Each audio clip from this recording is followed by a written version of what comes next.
and welcome back to MD Global Muscle here at the Unrise Media Studio with me, your host, Giles Thomas. I'm joined all the way from Rotherham, not far away from me, Neil Currey. Hey guys, how you doing? Neil, thank you for joining us, mate. But the reason I said that is because I actually assumed that you were from down south, but it turns out you live like an hour away. Yeah, we're literally neighbours. But a lot of people do think that because I did live in London for about 7 years. But I've been up in South Yorkshire, Rotherham now for about 3 years. But I'm originally from Chesterfield. Okay. That's where I'm born and bred. That's where I bought this suit from 2 weeks ago, Chesterfield. What was it, 20 quid? No, it's actually a very nice shop, actually. How why did you? So what was the reason for relocating to Rotherham then? Purely, well, two things. My partner and the Ultraflex Rotherham gym. Oh.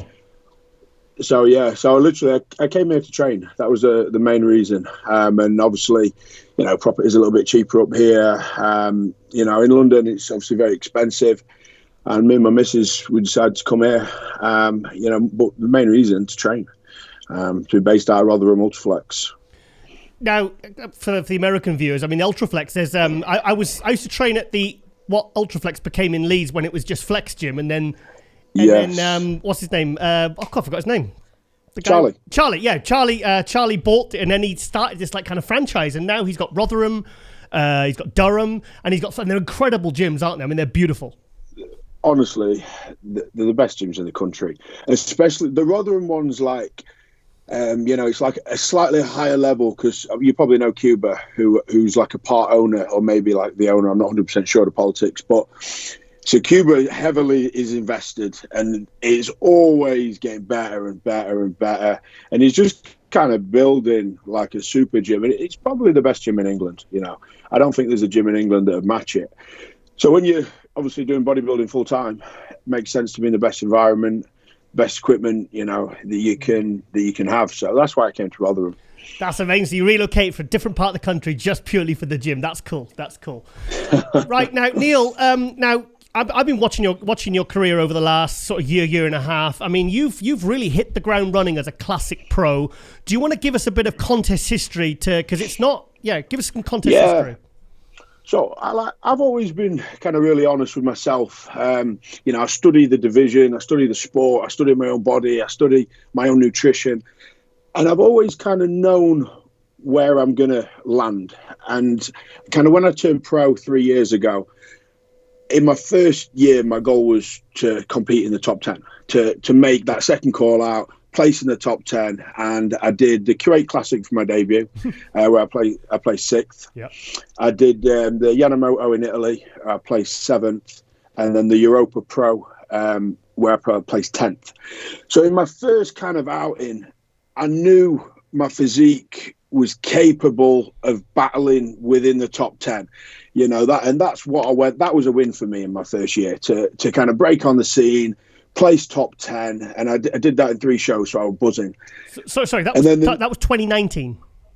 Yes, that would have been 3 seasons ago. So that would be 2019.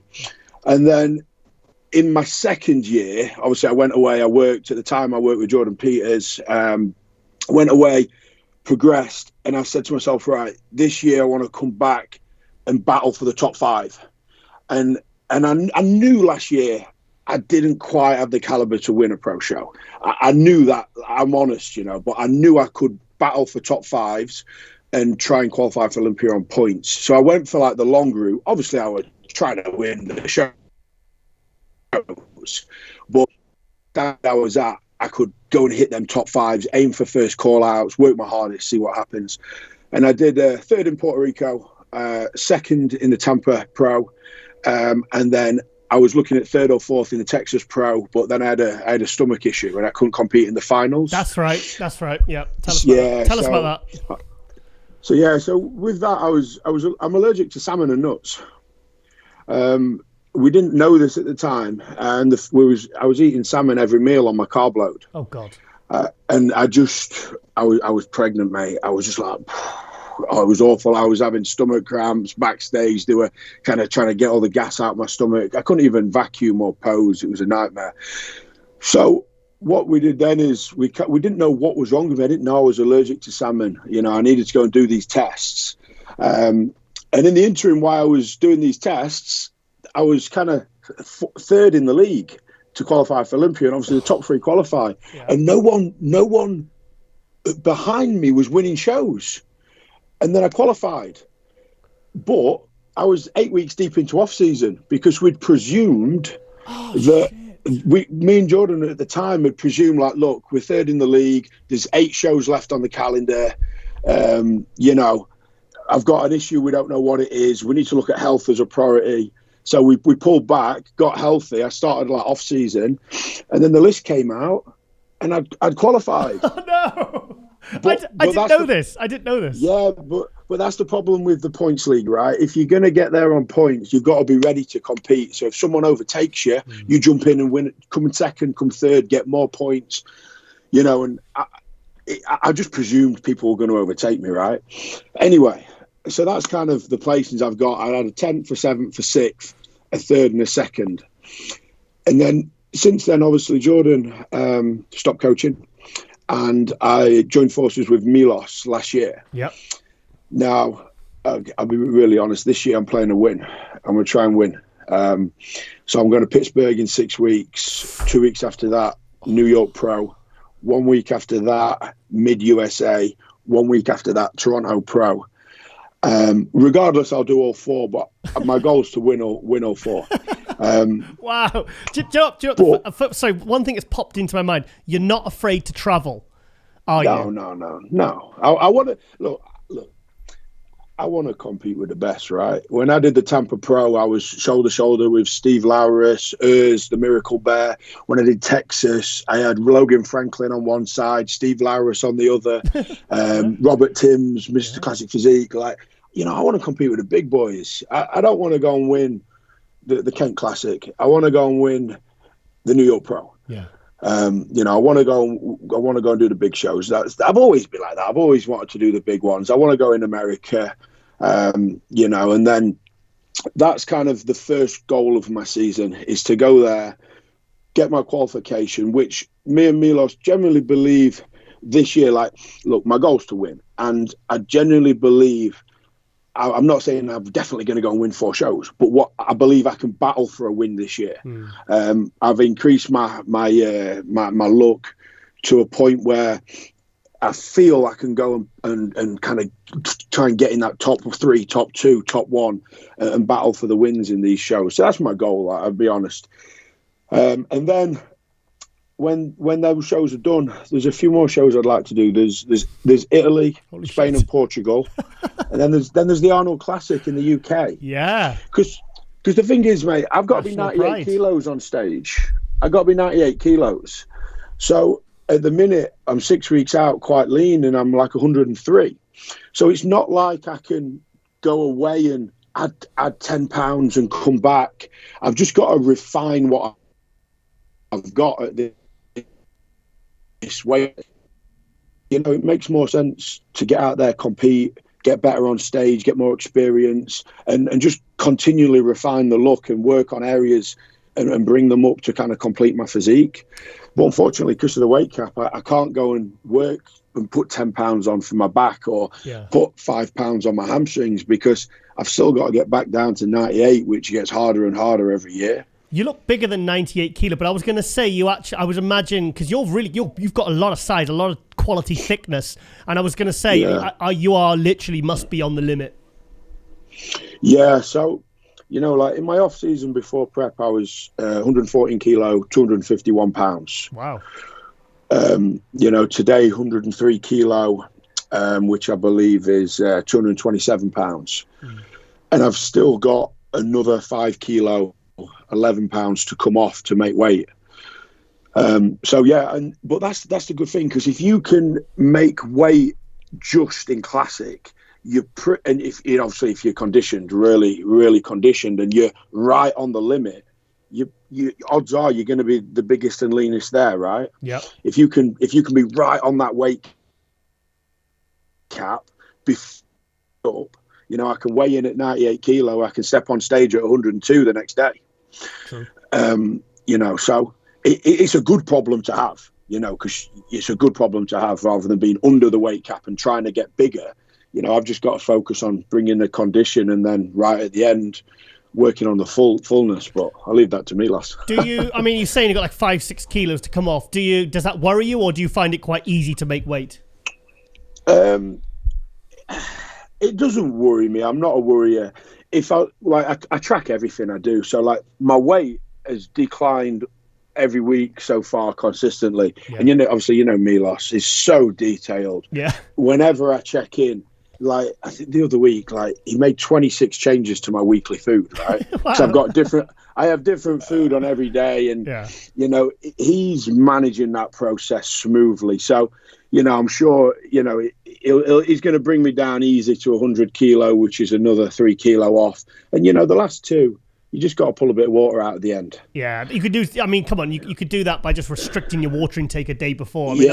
Exactly. I lost 8 kilos in a week when I did Classic. The last time I did Classic, I lost 8 kilos in a week, and that was during my carb up. Do you know what I mean? So that was just by manipulating water. I didn't even use diuretics. Nothing. And this is something this is what's so different about Classic. It's a totally different game because, like open bodybuilding or men's physique, you just dial into the show, right? Yeah. Whereas with Classic, what we have to do is dial in to make weight at all costs or we can't compete. And then we've got like 24 hours to look good. Yeah. So it's kind of two games. It's like we diet down to make the weight and then we diet to look good for the next day, and it's a very small window of opportunity, and that's what Milos is obviously excellent at, and he's hopefully going to really like kind of maximize that opportunity for me. So you say Milos made like 26 changes in that 1 week. Do you feel that? Because like the goal is really to make small changes gradually, but when he makes 26, does it really hit you hard, or do you just kind of adapt? Right. It doesn't hit me at all because they are small changes. So okay. I'm talking like what he'll do is on a Monday he'll knock 5 grams of carbs off 4 meals. Okay. On a Tuesday he'll trip off, for example, my intra workout and my pre-bed meal. On a Wednesday, do you know what I mean? So these changes he makes are so small, but because my food plan's different for every day, he just chips away at it each week. Yeah. So me and my missus, we have a little bit of a laugh. She's like, she says, are you looking forward to checking in? I say, yeah, but I know he's going to take more food off me. And then he replies, I'm like, yeah, he's took more food off me. So how did you and Milos, did you just reach out to him, or what happened? Did you meet him at a show or something? Because he's at a lot of these pro shows that you've probably done. Yeah, so first and foremost, I'm a massive fan of Milos. I love aesthetics. When I've been kind of coming up, Milos's physique is why I aspire to. That shape, the quads, the waist, the fullness. I've always been a big fan of Milos. And then I actually saw him briefly in Texas when he was with Logan. Yeah. And then after the Texas show, I got in touch with him, and we started working together. He's absolutely amazing. Like he's like a he's not just a coach. He's like a mentor / father figure. Yeah. Every time you kind of check in with him, he's so enthusiastic. He's so fast. He's detailed. Like the information that he gives you it's second to none. Like I'm not sure if the guys listen or know, but Milos has kind of, I call it like the Milos way. And he has his kind of protocols where he does his, like, he's when I check in, right, when I was off season, the first things he asks me is, can you eat more? Can you train more? What can you do more? Are you hungry? Where are you not hungry? And he maximizes everything he can every week. And on the reverse side, when you're on prep, it's, where can you eat less? Where can you do more? And he looks at every opportunity and maximizes it. And then I really like it because his philosophy is kind of like twice a day training. I love training, so that works great with me. His whole kind of nutrition setup where he has his kind of supplement drinks between meals works very well for me, keeps me very full, keeps me feeling very healthy in diet phase. His mini cycles that he does works brilliantly because everything's responsive and working, and as you start to get tired with a certain compound, it changes. You go on to the next one, and it's effective. How often does he change them? 4 weeks, 6 weeks? How often? 6 weeks. Okay, that's smart. That's smart. 6 weeks mini cycles, but everything is for a reason, and everything is progressive. Yeah. I don't want to give all the secrets away, obviously, but he looks at, for example, if you've got a volumizing compound, he'll rotate 4 volumizing compounds every 6 weeks. And if you've got like an enhancing performance compound, like a test-based product, he'll transition them each 6 weeks. If you've got like a protein synthesis type steroid, he'll transition that again every 6 weeks. So everything's always moving. Your body's always reacting. And why he's doing that is manipulating the food on a weekly basis. Obviously, the training intensity and the volume is really high. And I just feel like it just works for me, right? You know, when you find a coach that fits, like Milos for me is the perfect fit. Everything he does, I really enjoy and I like, and it works for me. Like, I get the results from it. So one thing I'd like to know, because I mean, Jordan Peters, who was your old coach before he stopped coaching, he's very much on progressive overload. He likes, to log lifts. He likes to just more reps, more weight. But probably gets to a point where that stimulus isn't as great. But then you've gone to like a complete polar opposite way of training with Milos. Because I filmed Jamie the Giant, I filmed Samson a few weeks ago, stayed at his house, and obviously Milos athletes.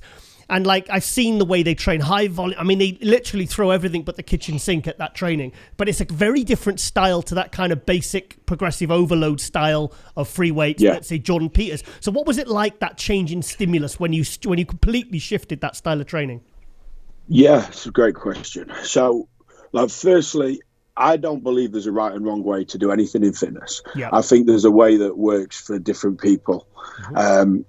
Now, for me, what happened when I was doing the progressive overload is, because I'm really like obsessed with progression, right?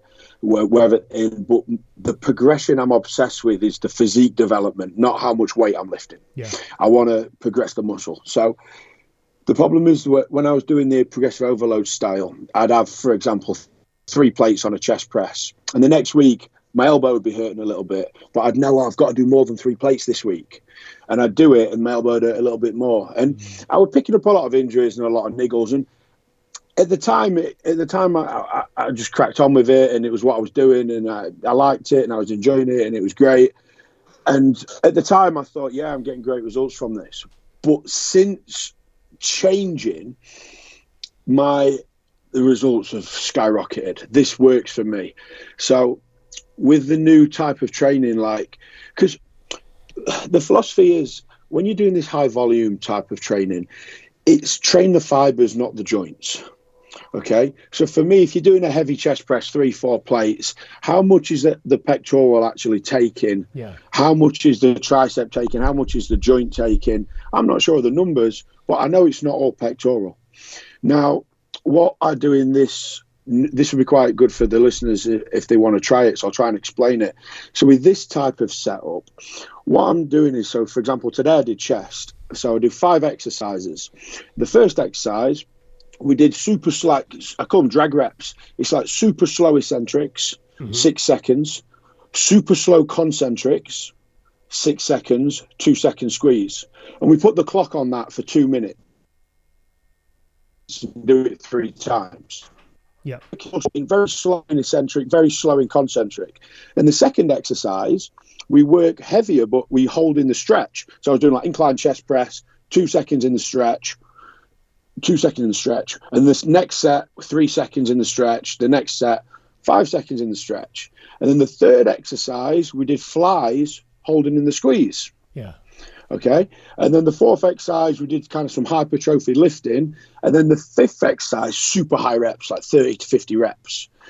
And what I find is, by training the muscle kind of in slow concentric, slow eccentric, the lengthened state, the shortened state, heavy and high volume, all within one session, you leave no stone unturned, and the muscle has absolutely no choice but to be taxed. I can see why you and Milos like working together, because you sound like a bit of a training nerd like Milos. Yeah, that's true. Literally, I can imagine Milos just giving this to you, and you're like, yeah, this is cool. I like this. Yeah. Oh, amazing. I can see why. No, because you're really like you really understand. Because some people will do that style of training by a coach, by Milos, but they might not really understand it or retain the information. But you seem to understand it, and you kind of, that's what you enjoy training. How you enjoy training. Yeah. Because look, the muscle fibers do this, right? They shorten and lengthen. Yeah. Now, if you're just putting heavy weight on them, doing this for 8 reps every time, mechanical tension, heavy weights, yes, you will build muscle. I'm not arguing that fact at all. But for longevity and muscle quality, if you work it slow, you work it in the stretch, work it in the short position, work it heavy and work it volume, I personally believe the end result will look better. And to put that into practice, it's like we're training to make the body more aesthetic. So the goal is not to get bigger legs. It's to get quads that go from the knee to the hip. Yeah. The goal's not to have a massive blocky chest. It's to have striations in the chest and roundness. Sorry to interrupt, but did you notice, I actually said this and somebody else said it on Instagram, when Samson competed at the Arnold, they said his legs don't just look bigger, but they look more developed right up to the hip, like Chris Cormier's were. And that's Milos. Is that because of Milos? That's Milos. Yeah. So if I explain it to you, so if you just imagine, like, hypothetically, you're on a quad extension, yeah? Mm-hmm. So the movement is your feet are here. Yeah. You do this, right?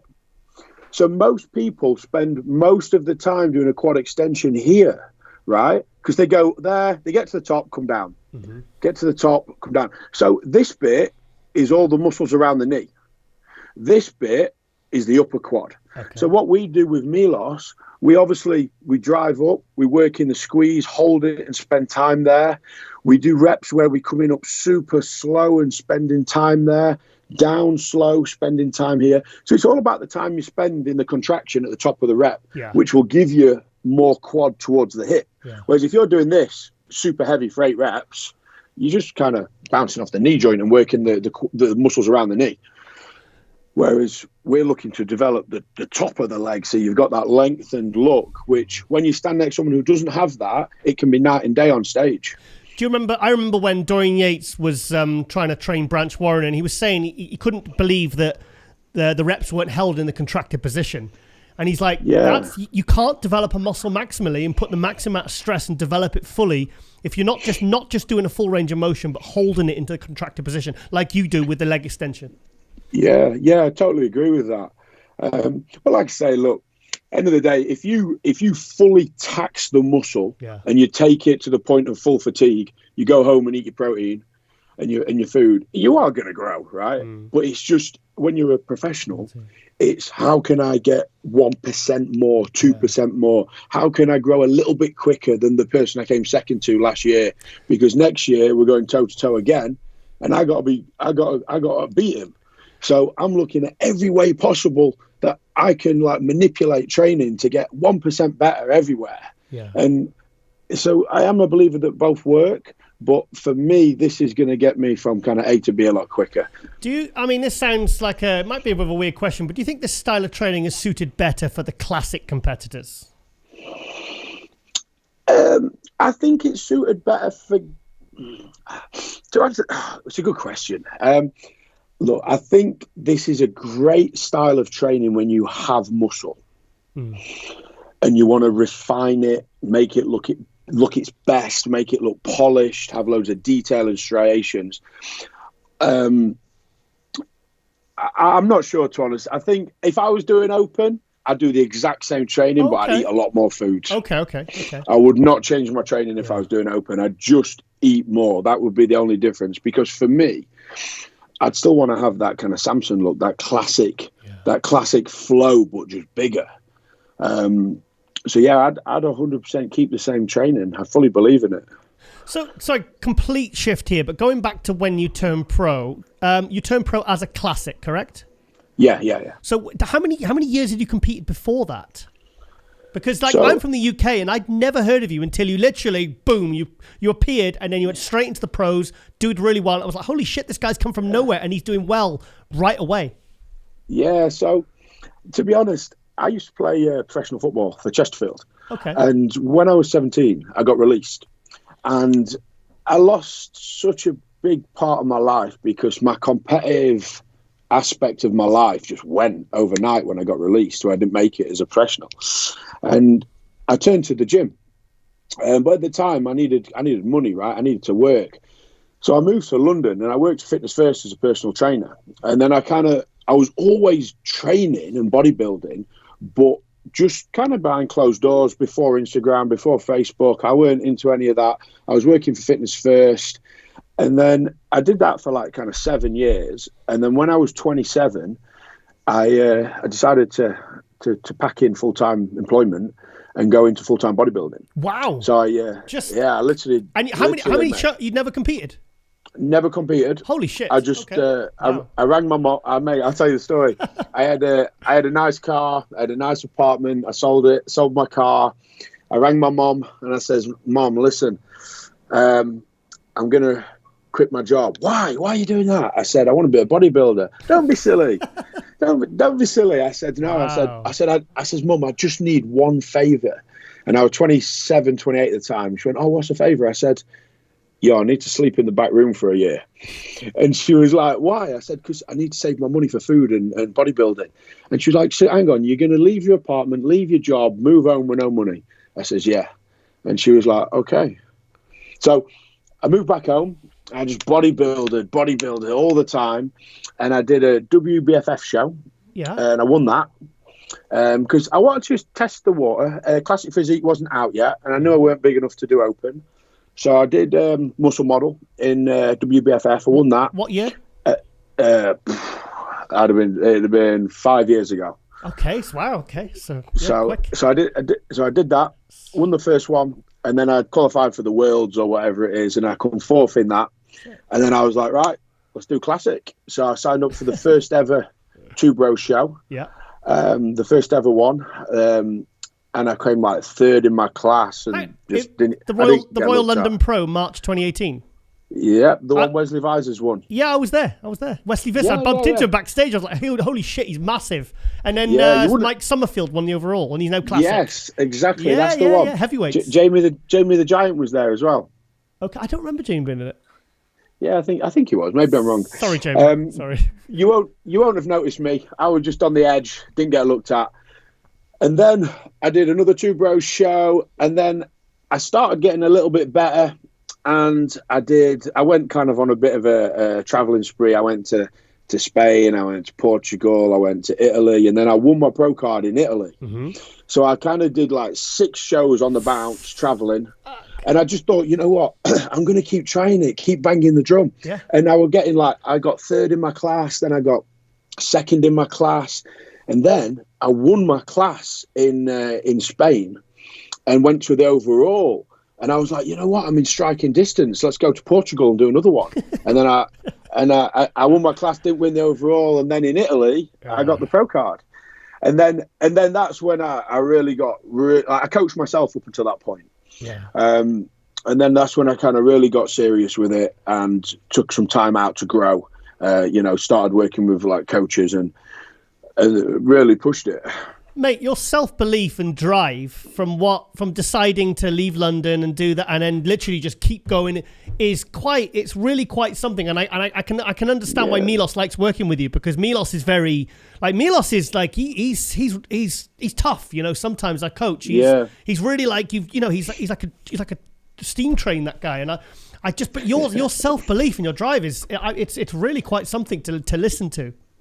Yeah, so it's since I was 17, I had a goal that I want to qualify for Mr Olympia. Even though when I was working in London, my goal was still to qualify for Mr Olympia. I just knew I had to put on about 40 kilos of weight first. Yeah. So I was just working away in my early 20s. I weren't blessed with kind of loads of size and aesthetics. I had to really work in those first 10 years of training to put muscle on. And then when I felt I was ready to start competing and I could go for that pro card, I literally just dropped the hammer and went for it. I've just been doing that ever since. And, people think, oh, he's successful, he's doing well. But for me, I still not achieved my goal. I want to get to Mr Olympia. So I'm just 100% from the second I wake up, second I go to bed, spend every minute bodybuilding. I'm trying to get there. It's my full-time job. So, I remember being at the 2018 Olympia, and I remember for that one, there was a huge amount of talk around the classic class. Everyone was talking about, people were talking about as Chris Bumstead and Brion, as much as they were Phil and Sean Roden and Ramy and all those. And then it kind of leveled off. And then I feel like this year, I think mainly possibly because of the Arnold Classic prize money going from 7 to 60 first prize. Okay, take 47 now. I've called you back again. Sorry, Neil. I'll try and pay my Wi-Fi bill. Yeah. Get some money in the thing. So we're talking about how personally I feel, and I want to know if you agree, if the classic class in 2022 has taken another level up again. Yeah. And what? Sorry. And why? And why? Sorry. 100%. So I think if you look back at like 2018, which we were talking about, compared to now, it's definitely gone up a level. One of the facts is there's more people competing, right? The competition's greater. Classic had the most competitors at last year's Olympia than any other division. Yeah. It's the most competitive class. There is the most athletes that are qualifying. There's so many shows. Well, I think the most interesting thing is the caliber is increasing so fast of the athletes. Now, what you've got with Classic at the minute, a little bit like Open at the minute, you've got like a new breed coming in, right? Like Chris is obviously at the top, Brion and Ruff are in that mix. Obviously, after what happened at the Arnold Classic, kind of Ramon and Urs have kind of gone into that kind of second, third, fourth territory. And then, there's some big guys, like even the guy from Brazil, I think he's called, is it Horse? I'm not sure if you just read my mind. I was just thinking about Marcelo De Angelis. Yes, Instagram name Horse. Like, awesome. Robert Timms, he's unreal, but he just came in a little bit off at Olympia. Like, the level of competition is so great. It's good to watch. Like, because when you'll probably feel the same when you tuned in to watch the Arnold Classic, you're thinking, is Ruff going to do it? Can Urs do it? Can Ramon do it? What's Brion going to do? Who's going to come fifth? And that top four was so close, but marginal difference. Like if Miracle Bear Urs had peaked slightly better and Ramon had been 1% off, they'd have moved positions. It's that competitive. If you just come in 1% off, you're going to get beat. If you miss, and that's why it's so interesting at the minute, because the level of competitors, I believe, is such a high standard that it's so entertaining to watch, because it's a battle. These guys are fighting to win, and one error can cost them a place at this level. So let's talk about the elephant in the room, in that people are saying that it's going to catch up to the Open in the next couple of years, or it might even supersede it. And one of the reasons that people are saying is because of the health aspects. We had a lot of unfortunate deaths in the industry last year. Do you think that is a contributing factor to why the Classic is seen as a better option for people coming into the industry, wanting to compete? No, not at all. Okay. Why? Being a Classic athlete and being friends with a lot of Classic athletes, in terms, and I'm always brutally honest, right? We're taking the same stuff the Open guys are taking. We just eat less. We maybe take slightly less of it, but we're all trying to catch Chris Bumstead. We're maximising every opportunity we've got, and if you're not doing that, somebody else is, and that's bodybuilding, right? So I truly don't think, I think it's just as unhealthy to do Classic as it is Open, maybe even more unhealthy, because everyone's pushing so hard for condition and having to make weight. Yeah.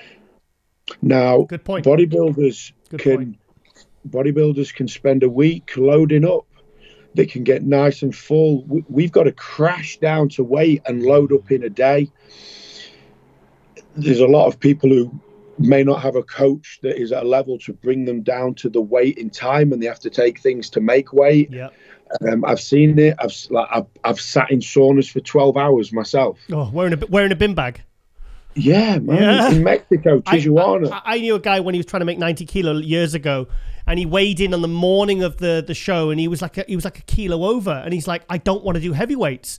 So what he did, he had to no water, wearing a bin bag, doing bloody jumping jacks in a sauna. I mean, that is not healthy, and he made it by a squeak. Yeah, and same with 212, same with Classic. Yep. There's a weight limit. So to answer your question honestly, I don't think it is going to get bigger because it's healthier. I think it's just as unhealthy, or potentially there's higher risks because the category demands crazy conditioning at the top level, and it also requires making the weight, which I spoke about. And I believe that's just is part of any sport. When you have to make a weight, MMA, bodybuilding, you have to do certain things to make weight. But set aside the making weight. I mean, to weight aside, you still have to get nice and dry and your skin in a condition. Someone like Ramy wants to get down to like 290 something, and he has to be have the same look. Is someone at 200 pounds to get condition? Like someone like Ramy at 300, is that going to be more stress on his body, or is it going to be the same, or is it relative? I think it's relative. Yeah. A lot of, I believe, and from my experience, the more muscle you have, the easier it is to get conditioned. Oh, okay. And I don't know if that's because you look more conditioned, because there's more muscle pushing against the skin, and you can see more fibers. Obviously, if you take it to the extreme, skinny guys are obviously going to be shredded and have a six-pack all year. But in terms of bodybuilding, I feel that the more tissue you have, to a certain extent, when you do get lean, you're a bigger engine. You have a faster metabolism. Everything works faster and harder and more aggressively. And also, when you have more muscle, generally you can train harder. So I believe, for me personally, to answer that, it's relative. I think you can't really compare a classic guy with Big Ramy in terms of making condition. He's 300 pounds. I'm sure he has to go to hell and back to make that condition, because of what's involved to keep that size and get that size in the off season. It's got to be really hard to bring that down and to keep that size and achieve that. Whereas we've not got to worry so much about keeping that size. We just need to keep that kind of really good fullness, and we can really focus on condition. How tall are you, Neil? I'm 5'10". 5'10". So you're someone that really is you're making weight, and you're not having to kill yourself to do it, but you are on the limit by the time you hit the stage, correct? Yeah. So you're 32 now. You've come up really, really fast. You're a big guy. Would you ever consider going open? That's the sorry for the pun, but that's the classic question everyone gets asked. It competes in classic. That's big. You sound like Milos now. Okay. So Milos was suggesting the other day, if we can qualify for Olympia in the first trip, maybe do an open show in the summer. Just have some fun, just to experiment, to see what we do, what we look like when we eat up. Yeah. I would like to do open, right? I really would. But I have not achieved my goal in classic yet, so it's not even something I'm thinking about. For me, it's not even something in the conversation, because I'm nowhere near where I want to be in classic yet. I've not qualified. I've not competed in the Olympia yet. I want to try and get that top 10, top 5 in Olympia. Yeah. I want to excel in this division, and if I get, I think I can. The reason I think people go up to open is with the weight cap. It's like, are you halting progression? Yeah. Are you holding yourself back? But I still believe I can go away and get better and refine it and come back to 98 better again. I still think I've got more of that in me. I think I can keep coming back to this weight and looking better and better. I don't feel that I'm halted, and to progress I have to go to open. But yeah, I would. Okay. I always think about it. Okay. Now, competing as an open aside, as an elite athlete, are you ever curious about what your physique would look best at in terms of body weight? So at 98 kilo, you're shredded, you're dry, but say you had a photo shoot and you've got no weight cap a couple of weeks later and you're still eating clean and you're just letting your body you're not worrying about your weight, but you're worrying about your condition. Yeah. What do you think you would look your best at, and are you curious? Not just to even try it. Like probably 105. There you go. So that's nearly 7 kilos. That's like 16, 17 pounds. But sometimes I've seen guys do that and they don't actually look as good. Their waist doesn't look as small. The separation's not as crisp. And in their head, they think they're going to look better, or they feel better because they're getting a better pump in the gym. But then they don't end up actually looking as good. I've seen that a few times with 212s and classics. Yeah, I think you're right. I just think it depends how you hold it. Like, I think my best look isn't necessarily at 98 kilos, because that's what I have to get to, but I don't think it is my best. But that's, the aim of the game is it doesn't matter what your best weight is, it's how good you look at the weight limit. Exactly. And it's the cards you've been dealt. So you got that, basically, that's your target weight, and the goal is to look as good as you can for that weight. Exactly. So in a perfect world, the weight limit would be 103 kilos and you could go in nice and big and nice and full. But you just got to adjust that mentality of thinking, what weight do I look best at, and dial that into how do I maximize the look at 98 kilos. And as you know, with Milos, he has his kind of protocols where, he can turn 98 kilos, blow it up and make it look like 104 the next day. Yeah.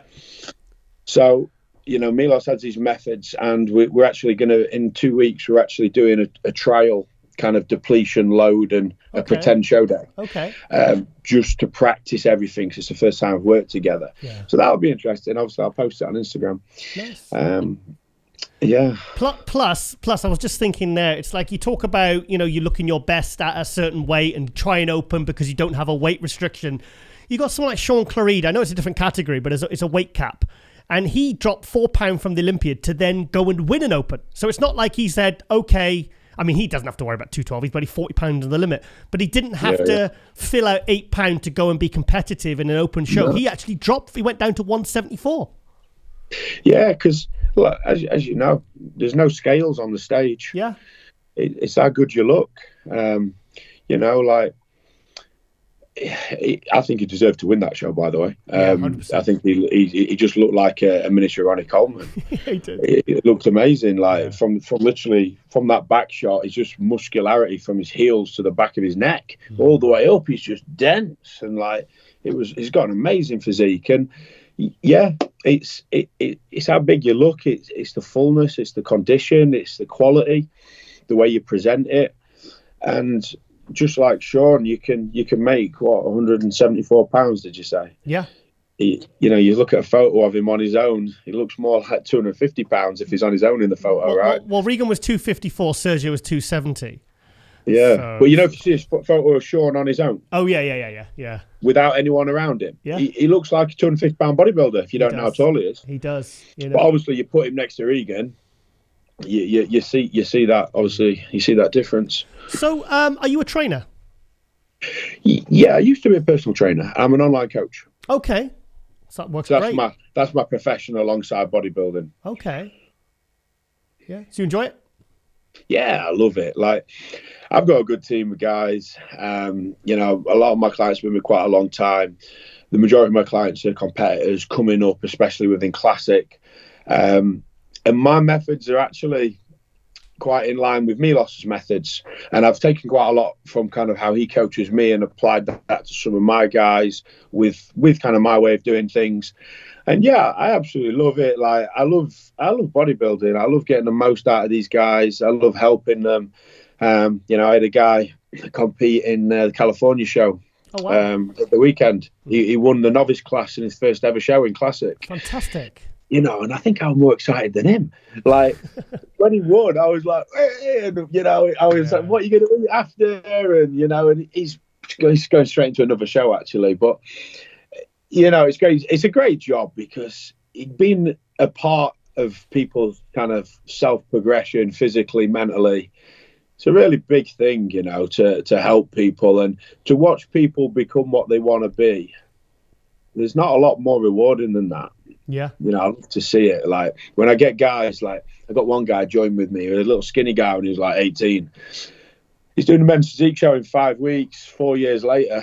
Wow. And 4 years later. You know, 4 years later, he wanted to be this guy, and it took 4 years, right? He was a young lad, and in 5 weeks he's going to be the man he wanted to be. He's going to have the life he wanted to have. He's going to do what he wanted to do, and he's so happy, right? And it's been an honor to like be a part of that journey with these people. And it's a great job. You know, when everyone's checking in, it's hard work and there's loads to do and there's a lot of work involved. But at the end of the day, when the clients get to the destination and they're doing well and they're progressing, it's a great feeling. I absolutely love it. And the other thing is, you get a really good bond with these guys, and they become like, some of my clients are like family to me. You know, we're that close, and some of them are literally my best friends. One of my clients has become my training partner. Oh wow, good. Yeah, and so it's it's just it's like a small circle I have that keeps getting kind of bigger and tighter, and it's great. Yeah. Have you got any good sponsors? Yeah, so I'm sponsored at the minute by 10X. So they are kind of like a leading brand in the UK. They're like the main sponsor for the Arnold Classic, which I'm hoping to do this year. But it's a recent relationship that I've had with them. We've only been working together a short period of time. And I'm also with a clothing company. It's not really a sponsorship. It's just like an affiliation with Explosive Fibers. But apart from that, no, I've not been pushing social media so hard, to be honest. Now, it might be good for the guys listening to this, because to kind of understand this sort of mentality and what I've been doing, and probably why I've not actually got big paying sponsors. Because when I started wanting to do this full time, and I said, all right, I want to get to the Olympia, I knew the work involved in that, and that didn't involve messing around doing YouTube videos while I'm training, taking a million videos, taking a million photos. I just wanted to focus on bodybuilding, on actually lifting, eating, recovering, old school bodybuilding and hard work. You know, and I stepped back from social media and documenting everything, because I said to myself, the amount of work I need to do to get to where I need to be, I need every minute of the day actually doing it, not talking about it. So this is why this is my first podcast. Yeah. Because I've been asked to do many podcasts, and I've said like, oh, sorry, I've got a meal to eat. Brilliant. You know, cool. I've got a training session to do. Like my clients, I need to do this. And that's kind of been my mentality. Let's not talk about it. Let's not put on a show for the video. Let's actually do it. So I would never, is it safe to assume I'd never see you texting between sets? You would never see me with a phone in the gym. Period. And if my training partner gets his phone out, I throw it in his bag. Like we don't do that. You don't see me with a tripod. You don't see me filming everything. You don't see that. You see me and my training partner just screaming at each other, pushing each other to the limits, cool. Trying to get blood out of a stone. Yeah. And we keep going till we're done. Like, look, for me, I want to do a YouTube channel. I want to smash social media. I want to get big sponsorships, of course, but I'm going to focus on that when I'm a champion, when I've won a pro show, I want to document something worthwhile, like the preparation for Olympia, not just document eating chicken in my kitchen and going to the gym to train chest. I want to document the good stuff, but there's no point doing that until I am that. Do you know what I mean? Yeah. So my focus is become a pro champion, qualify for Olympia, and then let's start talking about social media. Let's start talking about YouTube. Let's try and get these sponsorships. But for now, I'm not that. I've still got to work to get that. So the effort needs to go into the bodybuilding right now for me. Neil, as soon as you get that qualification, get your ass up here, because you're only an hour away. Yeah. And come into the studio and we'll do another episode. Yeah, 100%. Let's do that. Let's do that, because I don't want to deter you. I don't want to hassle you about coming up, and you feel obligated to come, because I think you should just focus on your shows, because I think that's basically what you want to do. And I think as soon as you got that qualification, please come up, and I want to get you in the studio. But I think that, because like I said, you're literally an hour away from Rotherham. Yeah, well, let's do it in June. Okay. So I get back from, I'm doing 4 shows in May. Yep. And I get back in England in June. Fantastic. So I think I get back like the 11th of June. So we can talk about the shows, we can talk about America. Perfect. I'll have met Milos by then, so I'll be able to kind of talk about that. Awesome. I'm planning on going to Vegas while I'm there for a few days to get some training sessions in with him, and just kind of, have some fun and get to know each other.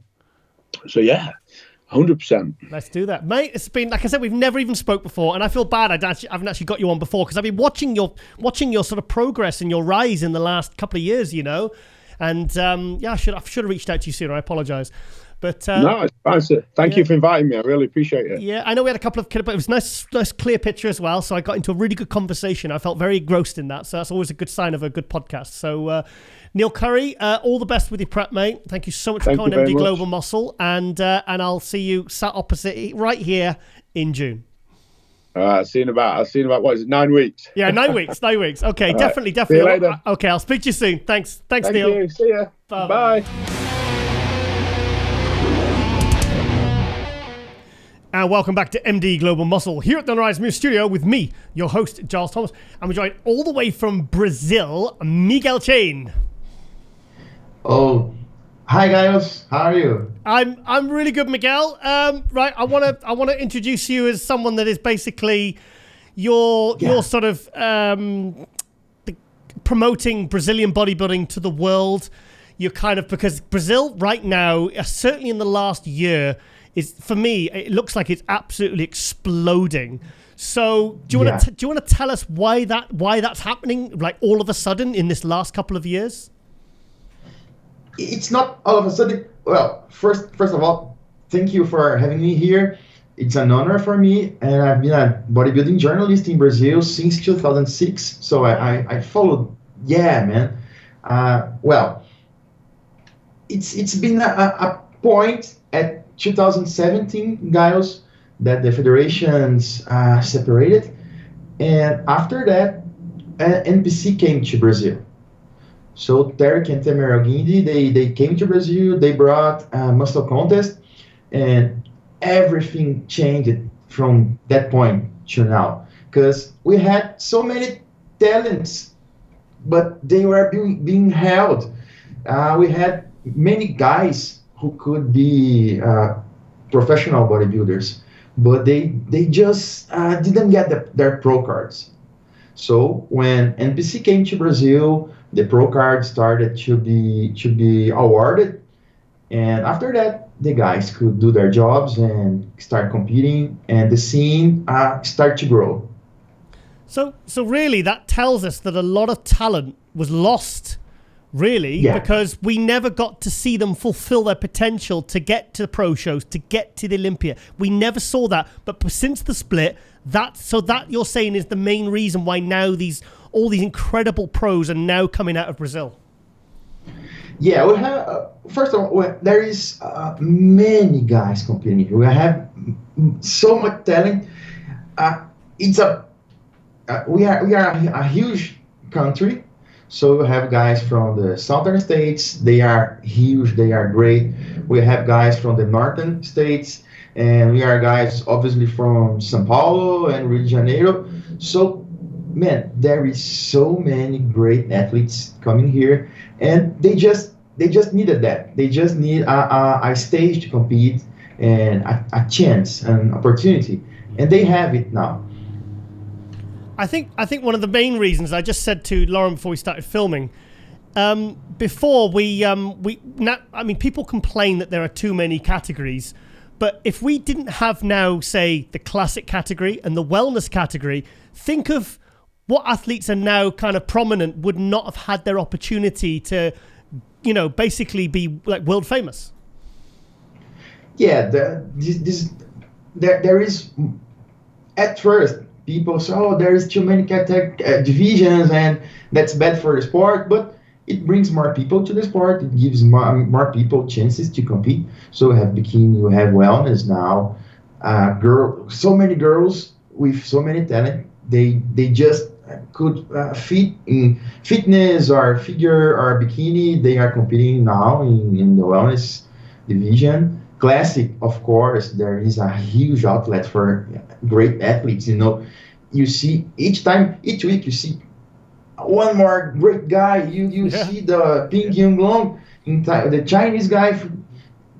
Man, this guy is great. So I think the bodybuilding is growing in the whole world, but we have this, especially in Brazil, because we have so many fans here too, and then the fans are wild. Yep. And I think people in Brazil are doing great job promoting big shows and marketing these things. We have good media showing the athletes here, and the companies are doing a great job too. So it's a sum of several things being together, and we are here. So, I mean, Lauren actually interviewed for Buff Bombshell show. She interviewed Angela Borges. Or was it me? Did I interview you? I interviewed Angela Borges with Robert Wellness, creator. And they said that wellness had been around in Brazil since, well, I mean, you started 2006. When did you first become aware of wellness? Wellness, man, it's probably since 2010 or 2008. Wow. They created that division in Rio de Janeiro, and it started growing and growing and growing, and people love wellness in Brazil. Yeah. I think anyone outside of Brazil actually has a tough time in wellness, really, because Brazilian women seem to be very well genetically designed for the category. Yeah, maybe the division was designed for Brazilian women. Yeah, that's why, because we have so many. They changed it over time.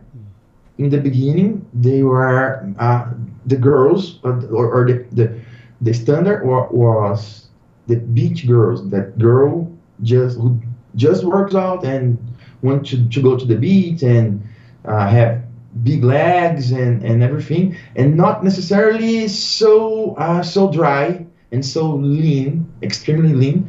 And in the last few years, the division has changed a little, and girls are getting a little bigger and a little leaner than usual.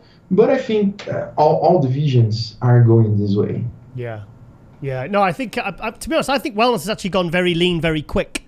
Like in the last couple of shows, the conditioning of the wellness ladies, I didn't think I thought it would take a few years to get to that point. So anyway, let's talk about, I mean, the first big athlete for me that really kind of put Brazil on the map was Rafael Brandão. This was in 2017. I was at the San Marino. He was 24 years old. He was in first call out with Brandon Curry, Cedric McMillan, Hadi Chupin, and he ended up placing 8th place. Still very respectable because it was a big contest.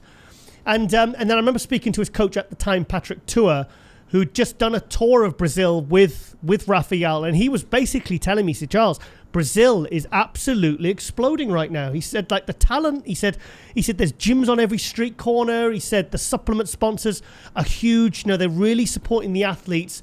And then just since then, I think especially with the classic, with guys like Ramondino, with Marcelo De Angelis, it seems to be really kind of picking up momentum now. So what's your feelings? What's your favorite category then for the athletes that are competing from Brazil? Man, I am old school, so I love the open bodybuilding. I think the huge guys, the freaks, I love it. Marcus Rue, for example. Man, there was Ronnie Coleman, and we have, of course, we had Eduardo Correa. Yes. Being 212, and he did very well. He got second place in 2014, I think. Yep. And after that, Rafael Brandão came to the scene and he rocked. And now he's getting his stride. And I think he's doing some damaging this year and the following years. But Giles, right now I'm a big fan of classic division because classic, they are bringing their best. They are bringing good size, and they are they are bringing detail and cuts and definition. And maybe the open division is losing that kind of detail. Yeah. Yeah, no, I'm to be honest, Jose Raymond just released a video on MD today saying it's classic catching up to the open. What's your feelings on that? I think so. I think in Brazil, I can say for sure, classic is more popular than open. Yeah. Much more popular. Why? And I think because we have, when you see Ramon, when you see a Horse MD, when you see guys like that, when you see Zancanelli, they are beautiful physiques, and people say, man, I want to look like that. And it's somewhat more, it's more attainable when you look a guy 300 pounds. You see, man, this is great, but it's hard to be together. So classic division, the beauty of the athletes and the lines, and they are more concerned about posing too. So you see beautiful posing routines. This get the public attention a little more than open. And open, the guys, for me, with all respect, of course, it's harder and harder. You see a guy really conditioned on stage. Yeah. Well, personally, I'd rather be walking along the beach looking like Marcelo De Angelis than Big Ramy. Personally, and I'm like you. Yeah. I'm like you. I'm an old school bodybuilding fan. I love Mass. I love the Ronnie Colemans. You know, the Marcus Rawls. I love those kinds of things. I've seen them when they're at their prime, but when I see like Ramondino and when particularly, I actually prefer Marcelo. I think for me, I look at that and I just think, wow, that would just be incredible to look like, you know? It just, beautiful. What do you think will happen when Ramondino, because I was very happy to hear that Marcelo was going to go classic. I was worried that he was going to go open. Really? Yeah. I think he's still considering. Right now, he's doing classic, but he didn't close the door for the open division. So maybe he's doing open in a couple of years, because it's hard for him. He's weighing this weekend 113 kilos. Wow. And his weight limit is 104 right now, and he's already very lean. He's trying to stretch a little so he can get a little more space on that. But I think he's beautiful, and I think he's going to do very well either on classic or open. Yeah, I think Marcelo De Angelis, I think he will win a pro show this year, and I think he will be. I can honestly see him. If what I see on the pictures and videos is as good as what he'll bring to the stage, which I keep hearing he does, you know, when he's competed, I honestly think he's going to be a top 6 Olympia guy. He's, man, I can explain. You know how it is in person. Pictures and movies from Horse and from Ramon, these guys, they don't do justice. They are so better in person. They are great. They are working hard on that. And I think Horse, maybe he's going to compete in a few weeks. Yeah. And I think he's going to win a few pro shows. Yeah. He's this good. He's tall. He has the frame. So this helps a lot. I've heard Ramondino's got really good sponsorship support. Is that true? Yeah, Ramon is. We have great companies in Brazil. They are really valuing the athletes right now. And Ramon, he's earning a good salary. Good. Very good salary. Maybe it's hard to say for certain because there is a lot of sponsors. But I think for supplements, it's kind of $30,000 to $40,000 wow. a month. A month? Yeah. a month. And he has a few other sponsors too. Incredible. Marcelo. Well, all of these guys, they are making good money. They say Brazil had at least 10 or 15 guys doing more 20K a month. That's fantastic. Yeah. Because I remember speaking to Patrick Turin. He was telling me how well Rafael Brandao was well supported back 5 years ago in 2017. For a young athlete like that, he was being really well supported and all the perks and the benefits. You know, it's so great to hear that these Brazilian supplement companies are really supporting their athletes. That has to be a factor of why they're doing so well. Yeah, that's great, man. And they pay a monthly salary, money. They help with some guys get help with a house and car, and the special supplements too, and special food. Yeah, that's what I want in my contract. They got their food, all expenses and travels. So Rafael Brandão, sometimes he and his wife, they spend 3 to 4 months in Vegas. Yeah. And the sponsors are pay everything. So it's fortunate too for us, because man, you have all the talent, but if you don't have someone to help, someone to sponsor all this talent, it just doesn't work. Yeah. I mean, back in the 90s, this is when the pros had huge contracts and they were all able to eat, train, sleep, and literally do nothing but bodybuild. They didn't have to go to get a job. They didn't have to do, which obviously can take away from fulfilling their potential. Yeah. In Brazil, we have many guys that they are really professional bodybuilders. They are only training, and of course, today we have social media, and they have to film some YouTube videos and do something for Instagram, but still they have a very comfortable life, and their only concern right now is to do well in the competitions, in the shows. Yeah. That's very good. So we've got the Arnold Brazil in a few weeks. Do you have any news on that? Anything about any buzz around that right now? For Arnold Brazil? Yeah. Oh man, Rafael Brandão is competing. Yep. We have a couple of great guys competing too. William Martins, which is the guy is a huge blonde guy. They call him the Brazilian Jay Cutler. What's his name? Sorry, say it again. William Martins. William Martins, yes. Do you know, he reminds me of Dennis Wolf. Oh yeah. Yeah. You can say that too, yeah. With better calves. Yeah. Yeah. He does. Yeah, his calves are huge. He's great. Who else is doing? We have another blonde, huge guy from the southern states, Victor Boff, Boff. Okay. He's huge. He's causing some impact too. And I don't know if we heard something here and there, but we are not sure who else is going to compete. Yeah.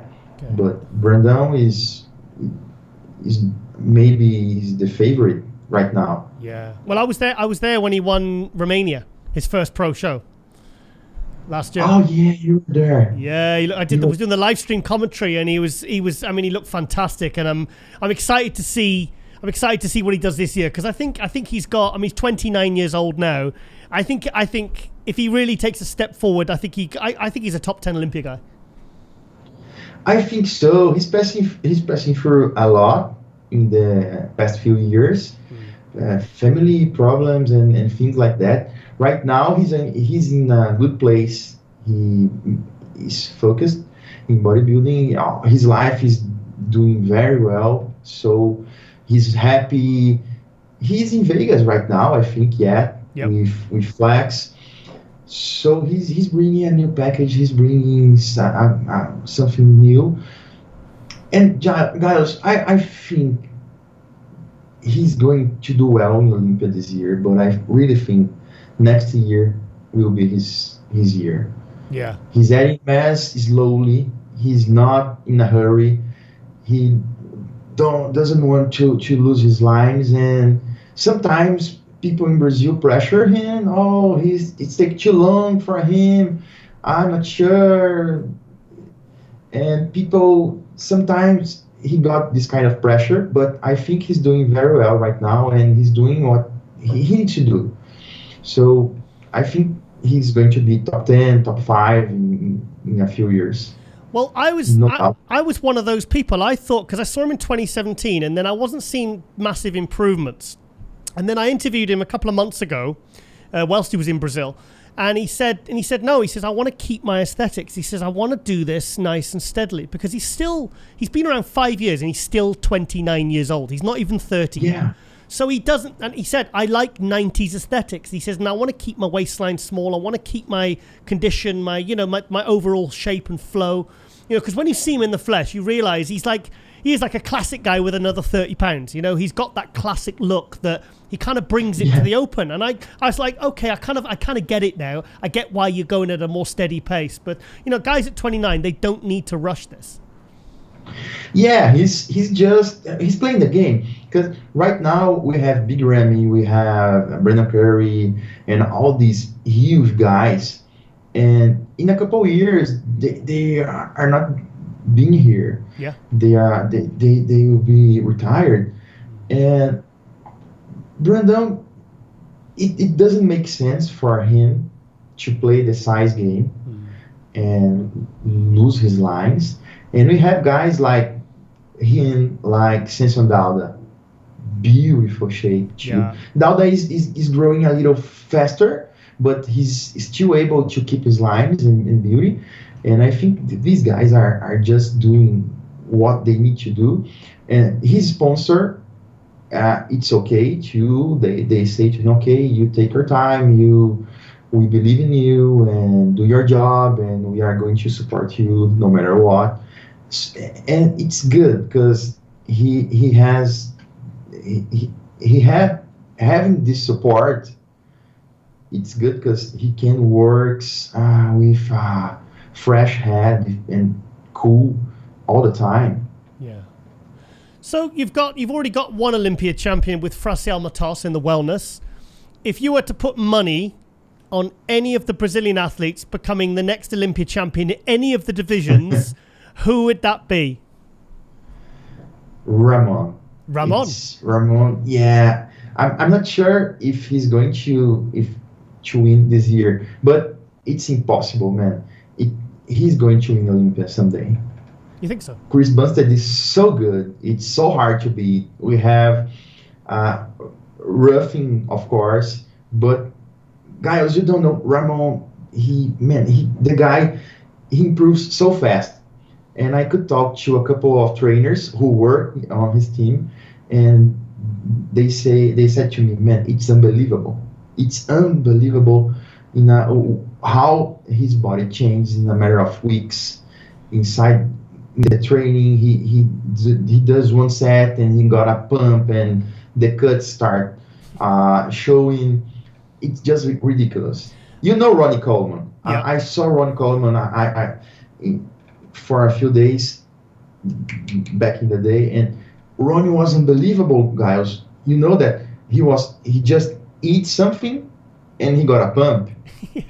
And I've seen that on athletes. I remember when Zach Kahn was carbing up, and I was with Neil Hill, and I was on my computer. I was actually on the MD forum in this caravan, and Zach was behind me, and he was eating and carbing up, and I was on the laptop typing away. And every time I look back, it's like somebody was pumping him up with a bicycle pump.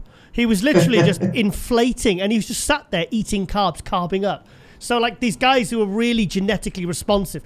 I mean, going back to Ramondino, I saw him at the August Spain show last year when he took second to Fabian Mayer, for Classy FM.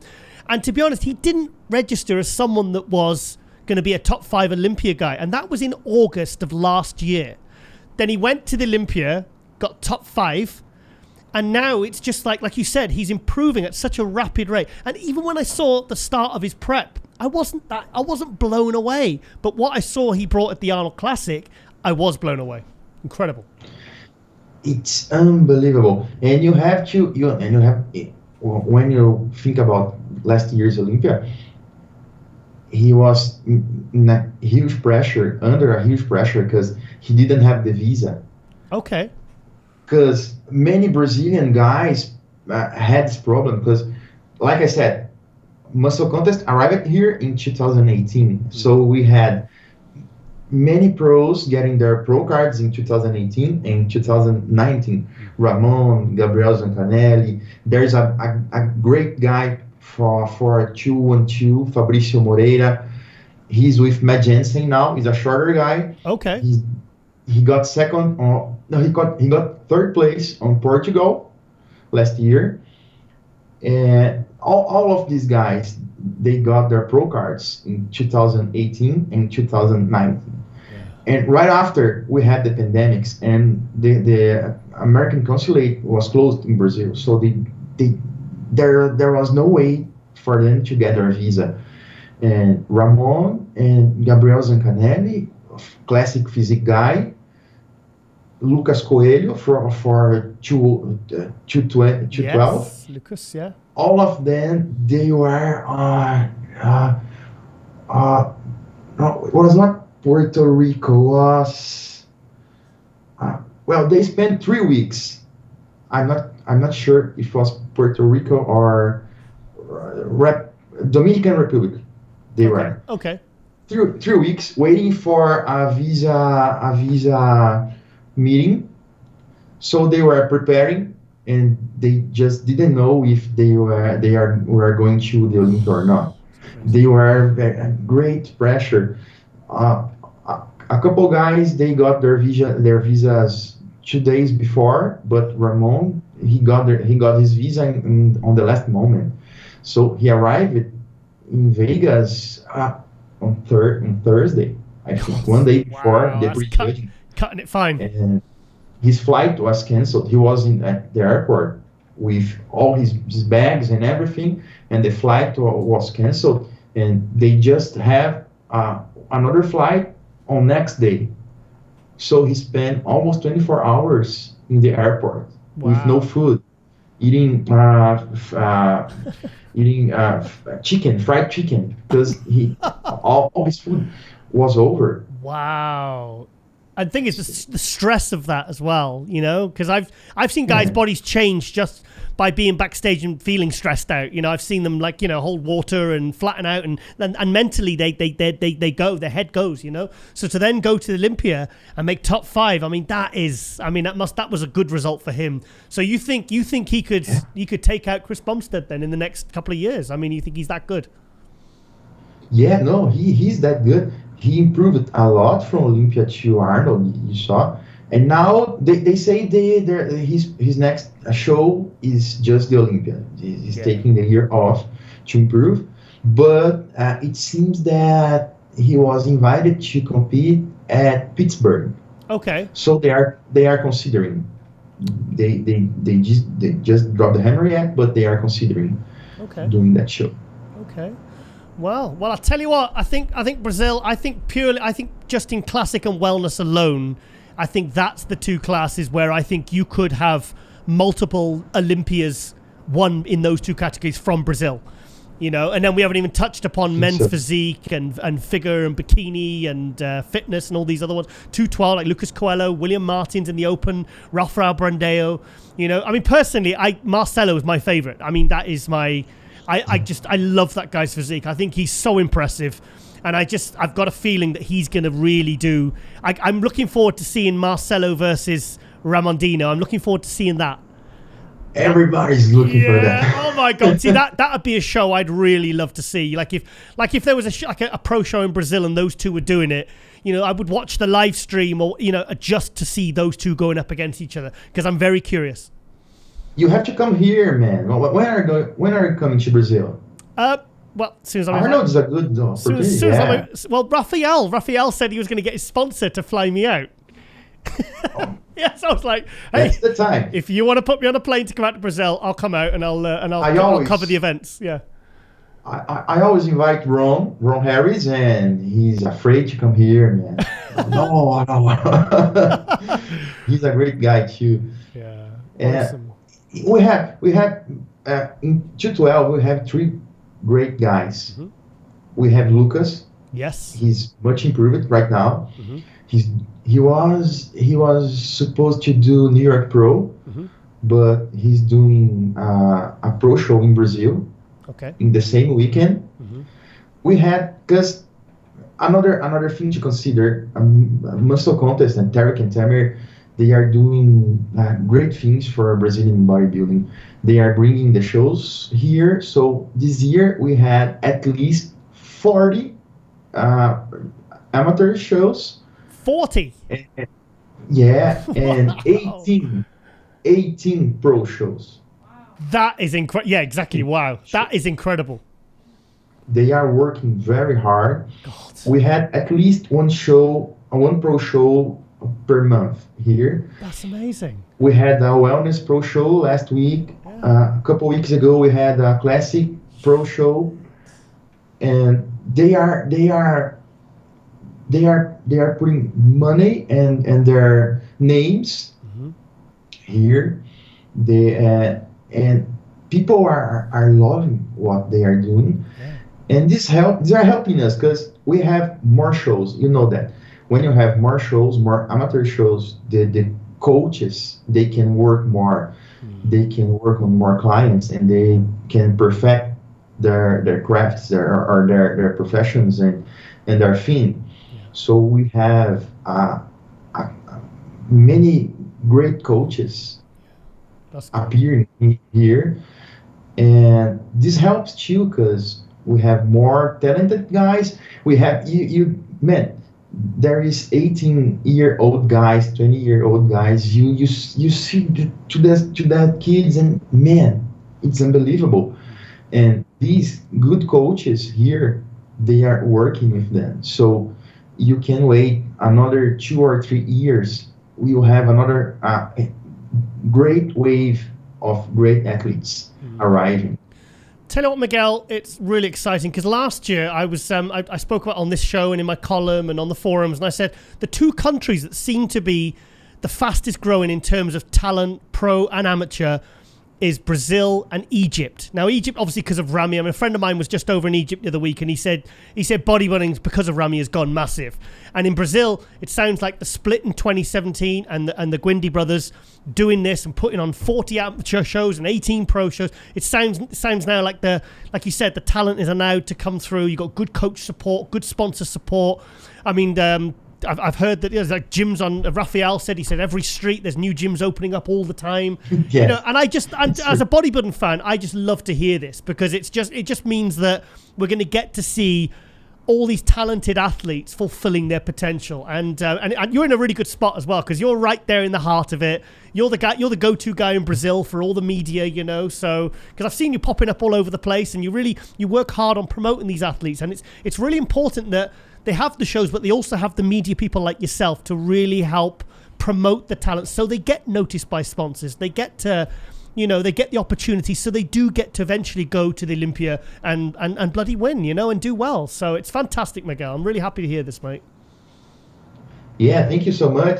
And man, I am so happy because I've been in this game for, almost 20 years, and not even in my wildest dreams I would think that this is going to happen. I used to watch the VHS tapes, Yeah. the Battle for the Olympia. Yeah. And man, when we will have a Brazilian guy doing these, and this is happening in Brazil, and it's so great, and I'm so fortunate because I worked for Pro League in the first couple of years. Okay. They arrived in Brazil. I was covering the shows and interviewing the champions. So many of those guys, they were those guys who were being held and getting their pro cards denied. So it was so great for me being there at that happiest moment when a guy who was working for 10 years, 8 years, 12 years, striving for his pro card. And at that moment, he was getting that, and I was there interviewing. So for me, professionally and personally, was very important being and living this moment. Well, if it wasn't for the split, we never would have got to see Kamalo Gargani do as well as he did, because he was denied his pro. I mean, we know, you know, if you followed his story, and I tell you what I've noticed, and this is a pure personal observation. I feel like the judging is a lot better now. I feel like since the split, I very, very rarely disagree. Whereas before, I used to disagree with all the time. But aside from that, now, like I said, now these athletes have opportunities. Like I said, the cream will rise to the top now. So that's a very good thing. So Miguel Chain, thank you. I really wanted to get a bit of insight to the Brazilian bodybuilding scene, because seems to be so much going on over there. It's just like I had to find out more, you know. I'm really curious, you know, my journalistic instincts kicking in, you know. But you're doing a great job, mate. Please keep it up and keep promoting these athletes, because they do appreciate it. And you're helping giving opportunities to athletes that might not otherwise have got it. Do you know what I mean? In terms of publicity and promotion and the opportunities and the benefits that come from that. So keep up the great work, mate. And thank you so much for coming on MD Global Muscle. Thank you so much, and it's an honor for me listening to these words. Yeah. All right, then, Miguel, I'll let you go, mate, and I'll speak to you very soon. But like I said, keep up the great work. Thank you. You too. Keep your great work. I've been reading your articles since forever, man. You and Ron, so I'm a big fan, and today is a very special day for me too. And thank you so much for the opportunity. All right, then, Miguel. And when you need me, just call me. Okay, I appreciate that, mate. I appreciate it. You're my guy. He's my go-to guy in Brazil now. So, all right then, mate. I'll speak to you very soon. Okay. Okay. Thanks, Miguel. And welcome back to MD Global Muscle here at the Rise Media Studio with me, your host Charles Thomas. I'm joined all the way from Minnesota, Charles Griffen. What's going on? Charles, I would never forget that you were from Minnesota, mate. You just forgot. You see, now we get on camera. Now you want to act like you didn't forget. Oh, I'm about to put you out there. You forgot where I was from, Giles. That's messed up, man. Well, that's me thrown under the bus. Charles, we haven't spoken in a while. How are you, mate? How's life? I'm doing very well. I'm good. I'm blessed. Good. Right. Now, first of all, I want to ask a question, which is, standard in an interview. But have you been photoshopping your waist? Because I'm seeing some magic going on in the last year. Yeah, I got a photoshopper guy that just walks around with me and just, starts to do some stuff. When I hit the front double bicep, he just inputs the vacuum. So it looks like my waist has shrunk a little bit when I hit the pose. I knew it. Didn't I? I said that, didn't I? I said that. So, no, seriously, because I obviously, I've followed your career since 2018, and you did the Olympia in 13th, and, you've had some, and I've been watching your physique progress, and you got bigger and better. And then this year I was like, okay, the biggest difference is I'm noticing there's something going on with the waist. What has happened and how have you done it? So basically, that's been my biggest knock is my waistline. After I got my double hernia surgery back in 2018, I kind of, the stomach is a muscle too. So if you keep that relaxed, it's going to stay relaxed. And that's what happened. So after I got my hernia surgery, I didn't keep the wrap on and I didn't keep my stomach in enough. And what it did was it made my waist thicker. Wider and everything like that. So that's been my biggest knock. So over the years, I've been practicing the vacuum, but I never stuck with it. And then this year, I kept practicing the vacuum. Then all of a sudden, it went in. I'm like, oh my God. It worked. And I tried to get my camera, and I couldn't get it fast enough. And then I couldn't hit the vacuum again. Then I just kept practicing, and all of a sudden, it just kept sucking in. And now it's just like breathing now. So I just practice my vacuuming every morning. I do like anywhere from 12 to 15 sets of vacuuming in the morning, holding my breathing in and doing that. And, it's helping with my waistline. So when I hit that pose, I suck it in. It makes my physique look totally different now. So I'm excited. That's really interesting because, like, for me, I could see you were doing a vacuum now, but it was like the waist actually from the width, not just from the front in going to the back to your spine. It actually looks like your waist is like taken several inches off your waist. I didn't. So that's from vacuums. Yeah, so that's what that vacuum did for me. And what it basically did was it basically put my waist back to where it used to be, because I was going over old pictures. Yeah. And I saw my waistline on the old pictures. That's how my waistline used to be. So with me hitting the vacuum, what it does is it just brings that waist in to where it was at before I got that hernia surgery done. Wow, because it's completely transformed your physique. Because you're a very thick guy. You're very, you're thick, you're wide. It kind of did spoil your front shots, your front lat spread, your front double bicep. You're amazing from the side, fantastic and complete head to toe from the back. But those front shots were definitely affected when you had that little bit of extra width. Yeah. So I'm excited. You know what I mean? I could stand next to anybody, I feel, from the side and back. And when I hit the front poses is where I lack that. So now I got the front poses locked down. They in trouble this year. Now we coming now. Oh shit! Awesome. Because what would you say was your best year to date? Was it 2018 or 2019? Not 2019. 2019 was my worst year. I would say, my best look, I'm going to say 2018, and I'm going to say 2021. Like what I brung to the Tampa last year was one of my best looks with conditioning, size, everything like that. I say 2018, 17, 18, and 21. Those are my best 3 years right there. First of all, sorry, I can't see your eyes, mate. Oh, there we go. yeah, perfect. Yeah. Sorry, I was just talking to your mouth and your nose there. So obviously last year, you didn't kind of get the placing. Even though you're happy with your physique, you didn't really get the placings you kind of felt. So what was the game plan? What was it like? Okay, this is what I need to do for 2022. Just go back in the lab and just continue working and. Fixing on what the judges have said, and that was the waistline. They told me I need to bring my legs up. I brung the legs back up, and then it said the waistline, and that's all I did was just focus on working on abs and, trying to, whatever way, bodybuilding is a game of illusions. So whatever illusions I could give to make my physique look better, I went into the lab and I started doing that, and the vacuum was the answer for me, and I'm so excited. Do you know? So do you know what? Other athletes should take note that you've actually went and you've, rather than kind of complaining or whatever or getting and angry and stuff, you've gone off and you've got proper feedback and straight away you've implemented it, and now you're coming, because I noticed your legs are a bit bigger as well this year.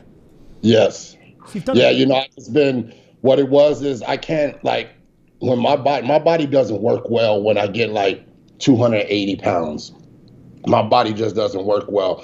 And I got up to 280 pounds and my leg days suffered. They suffered hugely. So what I've done now is on the off season, I just don't get up that heavy. I get up to the point to where I could still maximize my performance when I'm in the gym, this and that and that. So I max out at 265, 267, around there. I don't go up to the 280 no more because, it looks gnarly. It looks dope. I'm huge. But what happens is my leg, they suffer. Yeah, they look like they're big. But as soon as I diet down, then they just leave because I wasn't really hitting it in the gym like I was supposed to on my leg days because my knees suffer when I'm heavy like that. So I just can't get heavy like that no longer.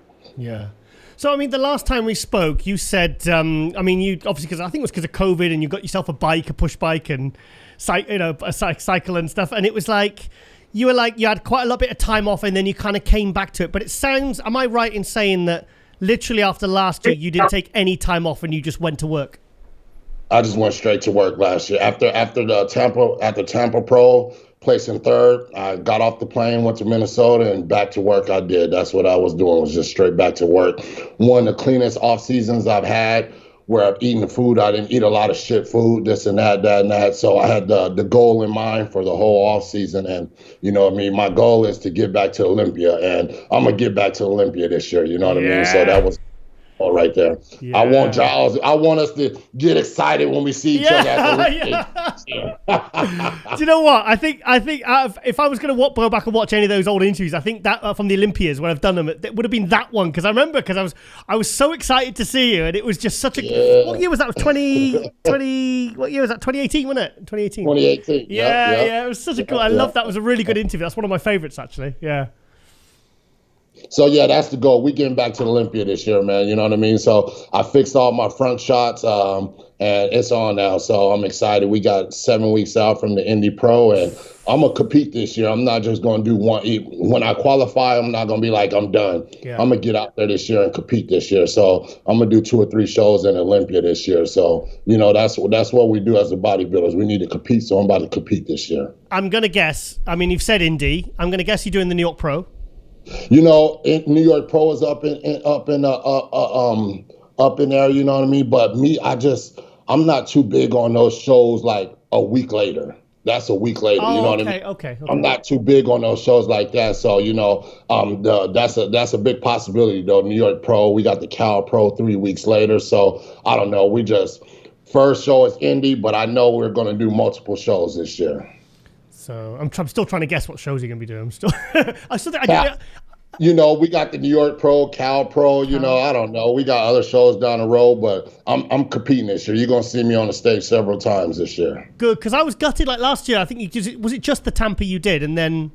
It was just a Tampa I did, and I wanted to go do, I was thinking about going to do Texas, but then I was in Tampa to fly all the way back to Minnesota, head back to Texas, and what the judges gave me my critiques is, and the people I was going against, they just beat me in Indy. So, beat me in Tampa. So I felt like the judges already had their mind made up with what they said I need to fix. So was it really worth it for me to go do Texas? I felt it wasn't. So I felt like it was my best look I brought to Tampa. So I felt like I needed to enjoy that time with like my girlfriend and my friends and family that came out to Tampa to watch me. So I got to enjoy myself out there in Tampa instead of not enjoying myself in Tampa, then headed to Texas. I felt it was smarter to get back in the lab and fix what the judges said. And, next time I step on stage, they won't have any critiques on my midsection. That must have been hard for you, because I know you like to compete. It must have been hard for you to kind of go, okay, just okay, so not the result I wanted, but I'm just going to do this one show and I'm shutting it down until next year. That must have been hard. It's very hard, because that was a goal. Me and Matt talked about it. We're like, if we don't get it in Tampa, we going to Texas. And then, no, actually, that was mine. I talked to Matt. Matt was just like, we're about to win Tampa. That's what we're doing. So when we didn't win Tampa, he's like, I talked to him like Texas, and then he was like giving me what he thought and what I thought. And, we put our heads together, and we felt like the best thing was to do was get back in the lab and start working and not do Texas. So, yeah. It was very hard, though. It was very hard because, like I said, I'm trying to get back to the Olympia stage. I want to get back to that big stage.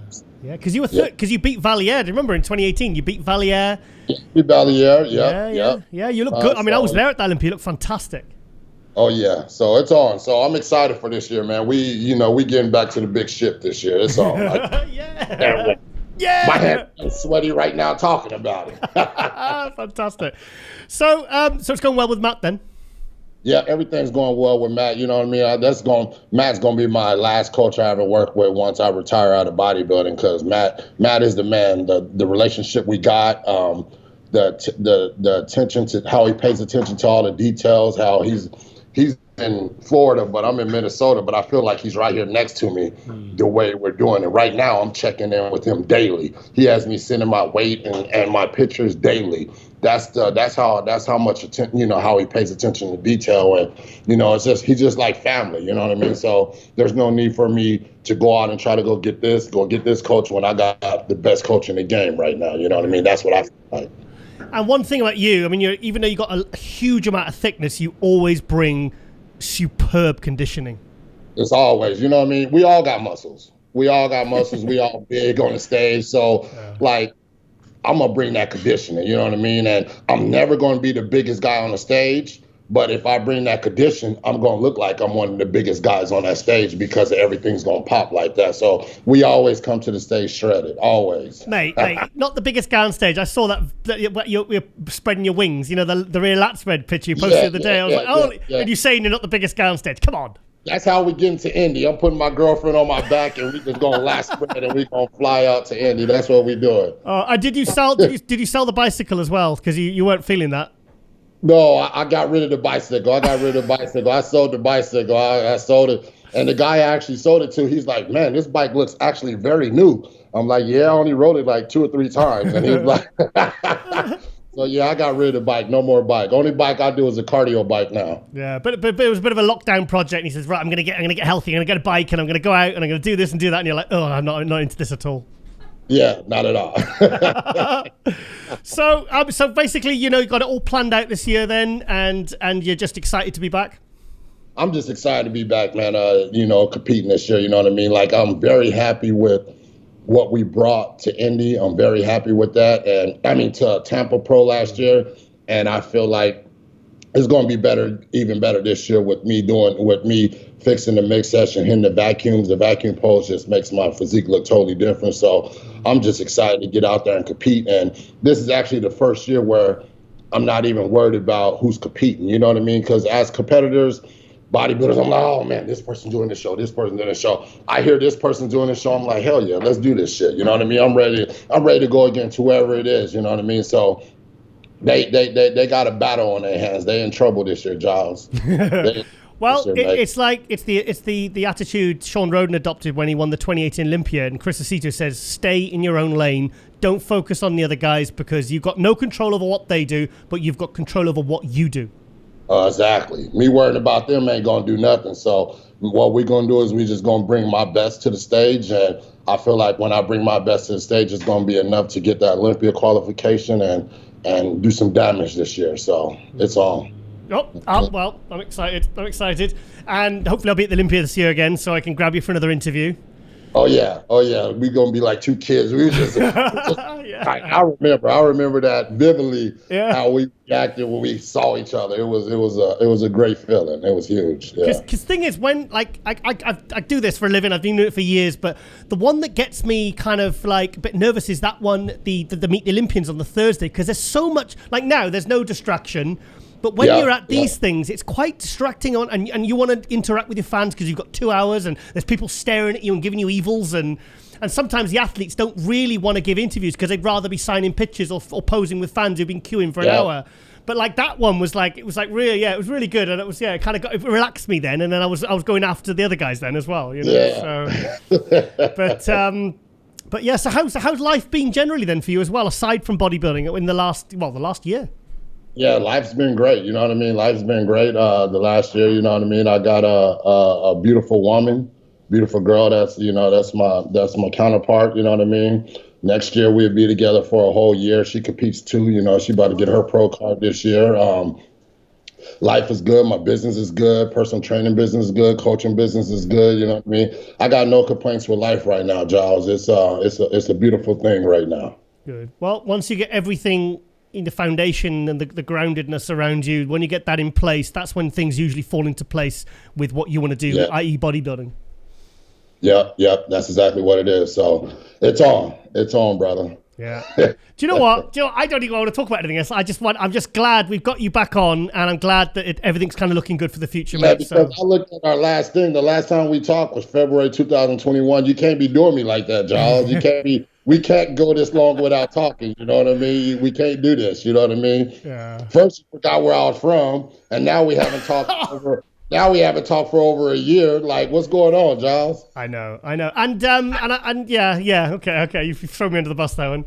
So, okay, Charles. Honestly, mate, that's literally what I want to talk about. I literally just wanted to get you. I want to find, because I saw the pictures and I was like, okay, what's going on here? Because like, it's completely changed your physique, and I'm so glad that you've made those improvements. And it's because like I said, 2018 was such a great year, and then obviously the pandemic and all that bollocks, and and it was I want to see you get back up onto that that level where I feel you should be.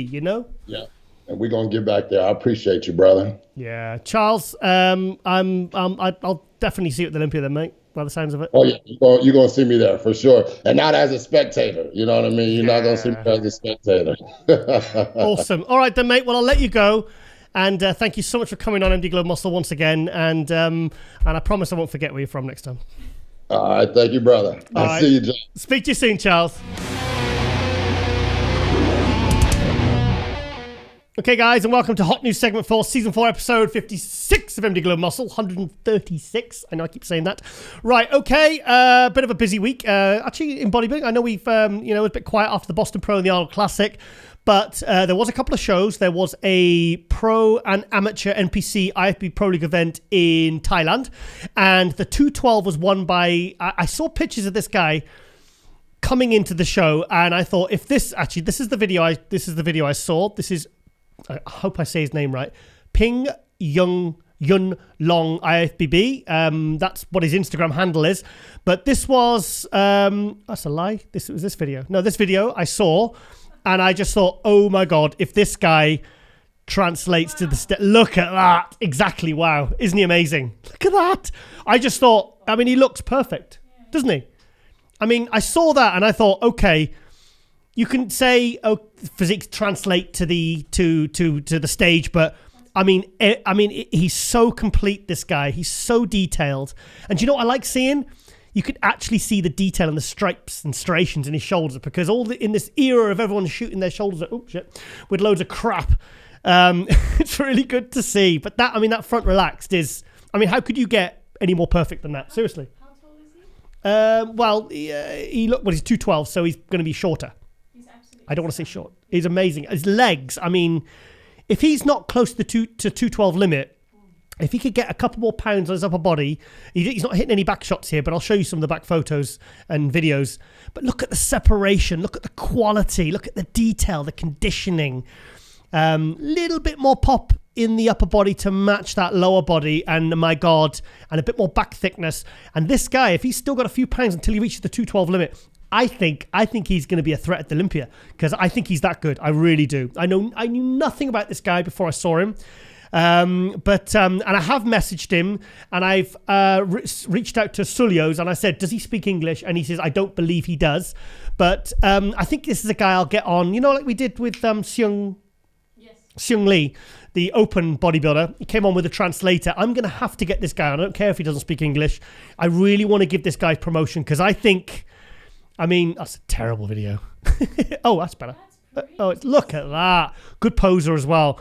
But look at the wide shoulders, the nice tight waistline, the clean lines.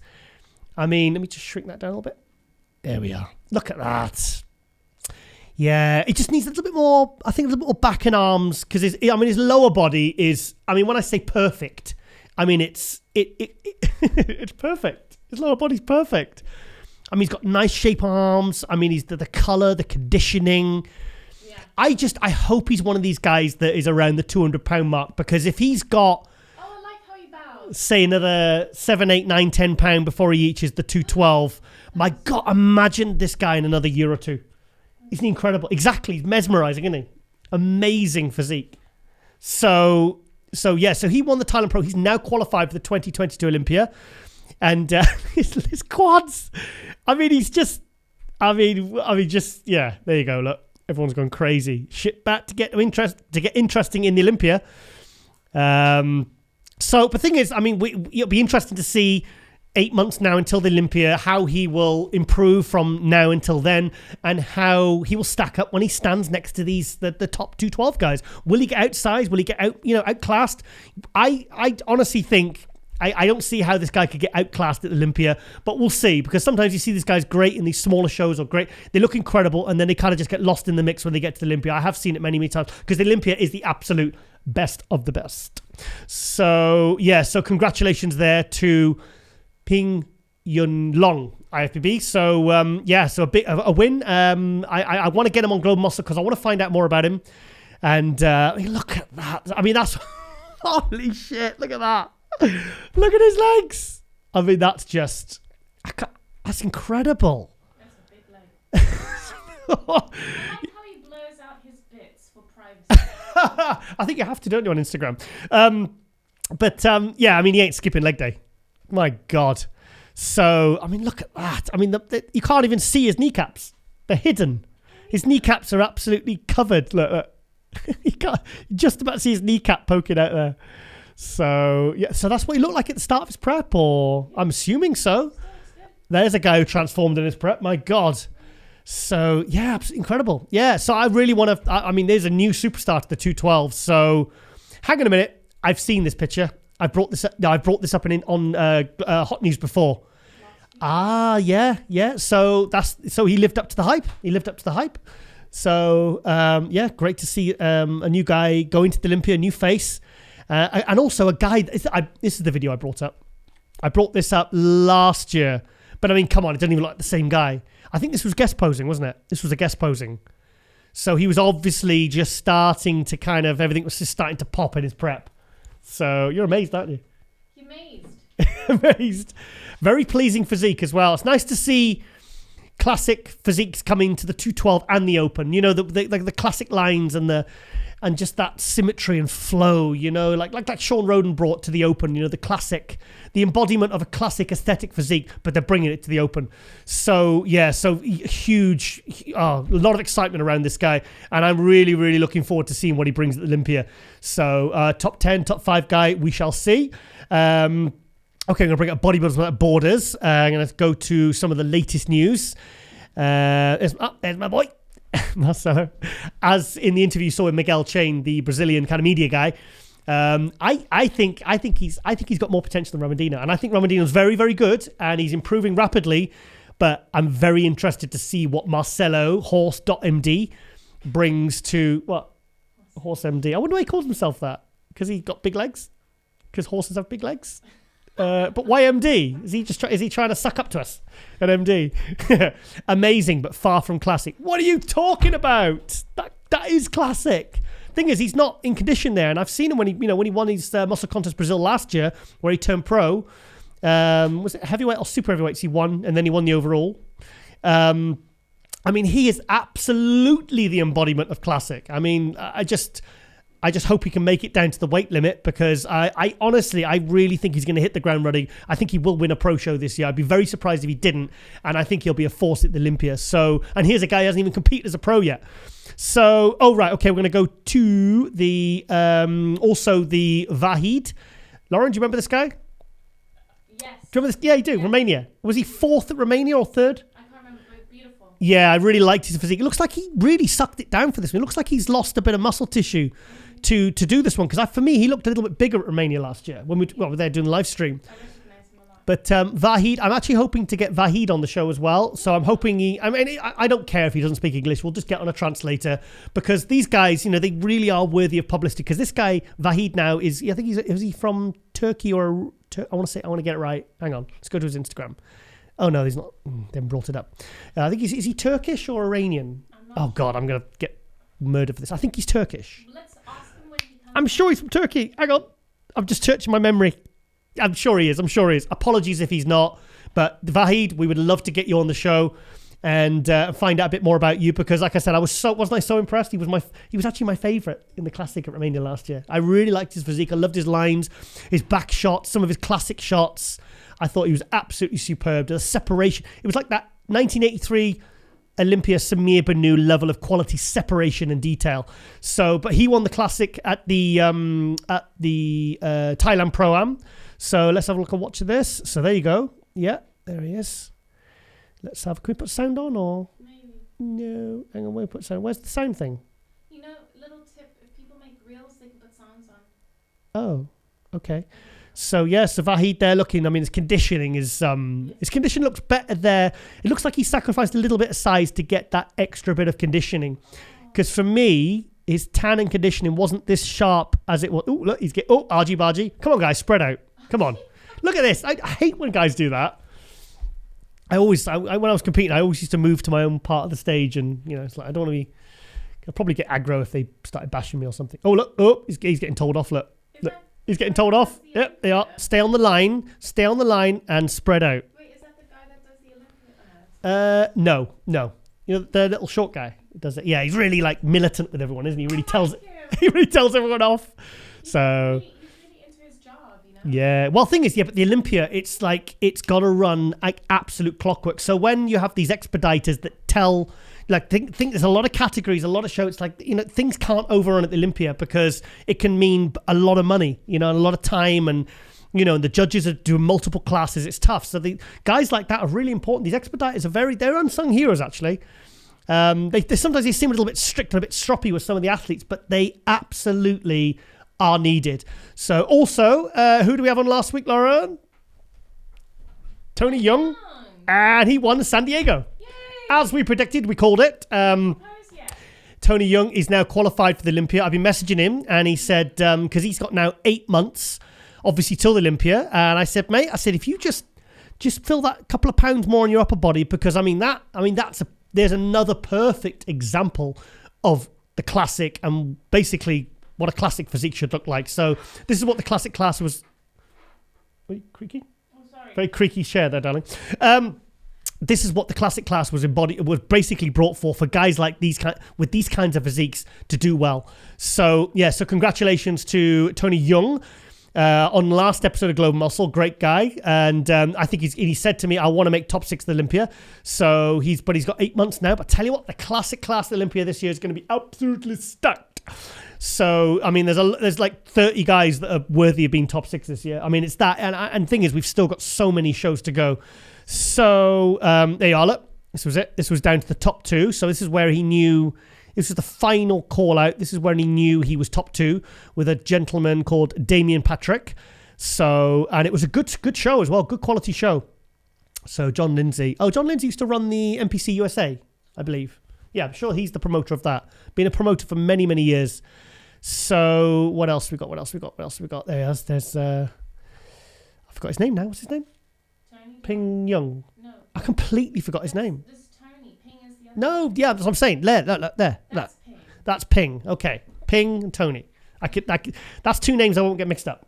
Ping and Tony. Right. Okay, then what else we got? Nothing very interesting. Oh, there's Coelho. This is Lucas Coelho that Miguel Chain was telling us about. He's like a Brazilian Kai Green. I think he actually called himself that once. I'm sure. Did he? Am I lying? I think I'm lying. I think I've just made that up. Sorry. Apologies. So Lucas Coelho, I think was he 9th at the Olympia last year, but he won Portugal. And as you can see, he's improving very, very fast. So he's doing the Muscle Contest International Sao Paulo instead of New York Pro, which takes place on the same weekend, so he's 8 weeks out here. So his condition looks good there for 8 weeks out, doesn't he? Looks really, really good. So yeah, let's have a look at some more pictures.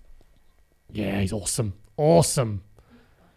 Yeah, he didn't really hit the mark at the Olympia. I think maybe he was just on prep too long. But he looked fantastic when he won Portugal last year.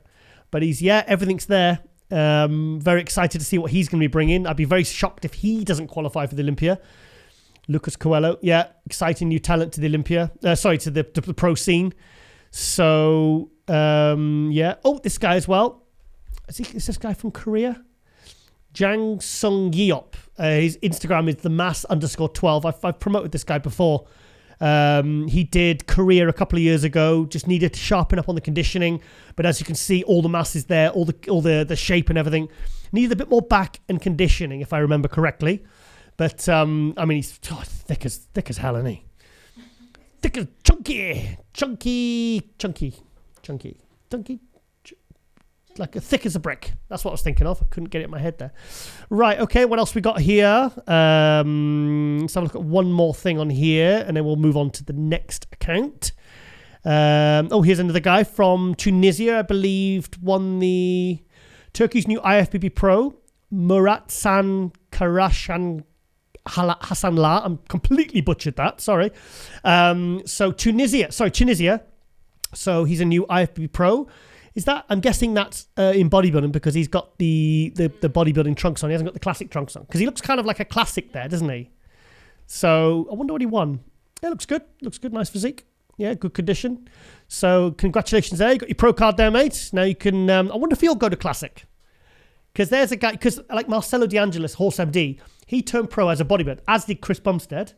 And then they switch to classic because they can suck it down a few pounds, or they've got a few pounds to go up until their classic limit when they work out what their height and weight ratio can be.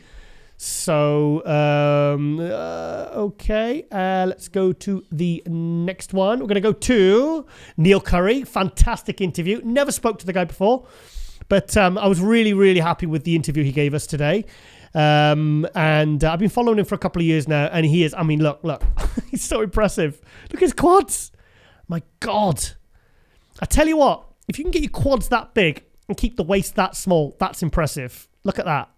The waist to quad sweep ratio is very impressive. And So he's not someone who struggles to make 212, but he makes it just. You know, he hasn't got like a few pounds to play with. So, but he said, like he said in the interview, he'll keep refining and keep getting better. I tell you what, it looks like a bloody open there. Yeah. It looks massive. Huge. He could be open, couldn't he? Yeah. If he trained for it and ate for it, he could easily switch to open in a couple of years. And I think he said he was 27, 5 years on, so he's 32 now. And prepped by Miguel Chain. And by all accounts, as you heard in the interview, it's going very, very well. His arms are massive. His arms are too big. His biceps are massive. My God. Yeah, you need to calm down the biceps, mate. They're gonna be too big. So yeah. So did he have long hair before? I'm sure he had hair before. I can't tell you, baby. You can't tell me. Okay. I'll tell you what though. I can see an argument why Classic is becoming increasingly, I'm not going to say more popular in the Open because I don't think that will ever happen, but I can see why it's becoming increasingly more popular because, I mean, that's the kind of selfies a lot of guys want to take in the gym changing rooms. I think it could like reach a point where it does become more popular. I don't think it'll ever supersede the Open. I don't think it'll ever match it, but I think it will continue to grow for the next few years.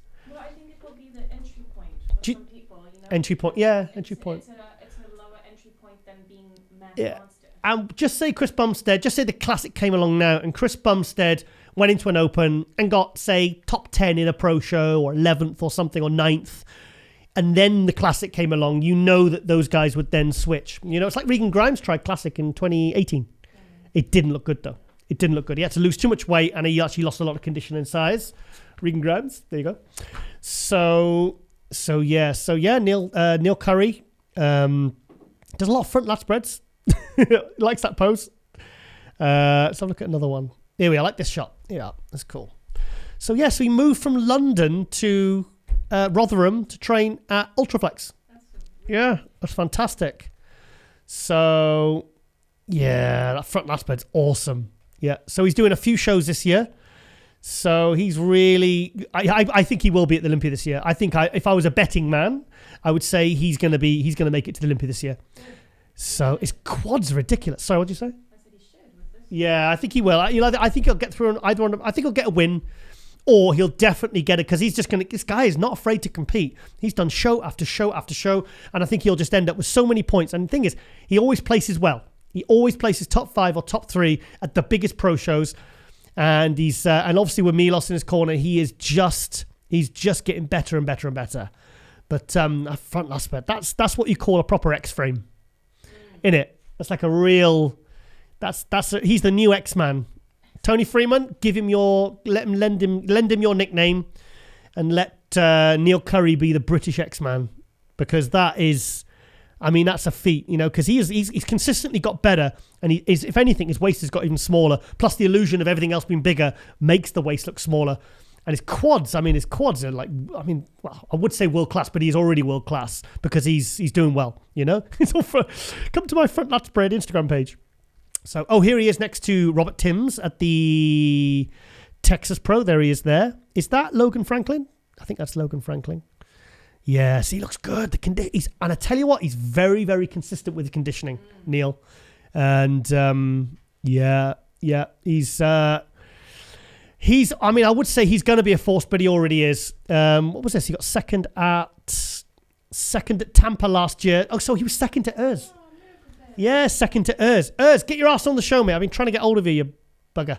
So he's already top 2. He's already been top 2 in big American pro shows, you know, and he's just improving all the time.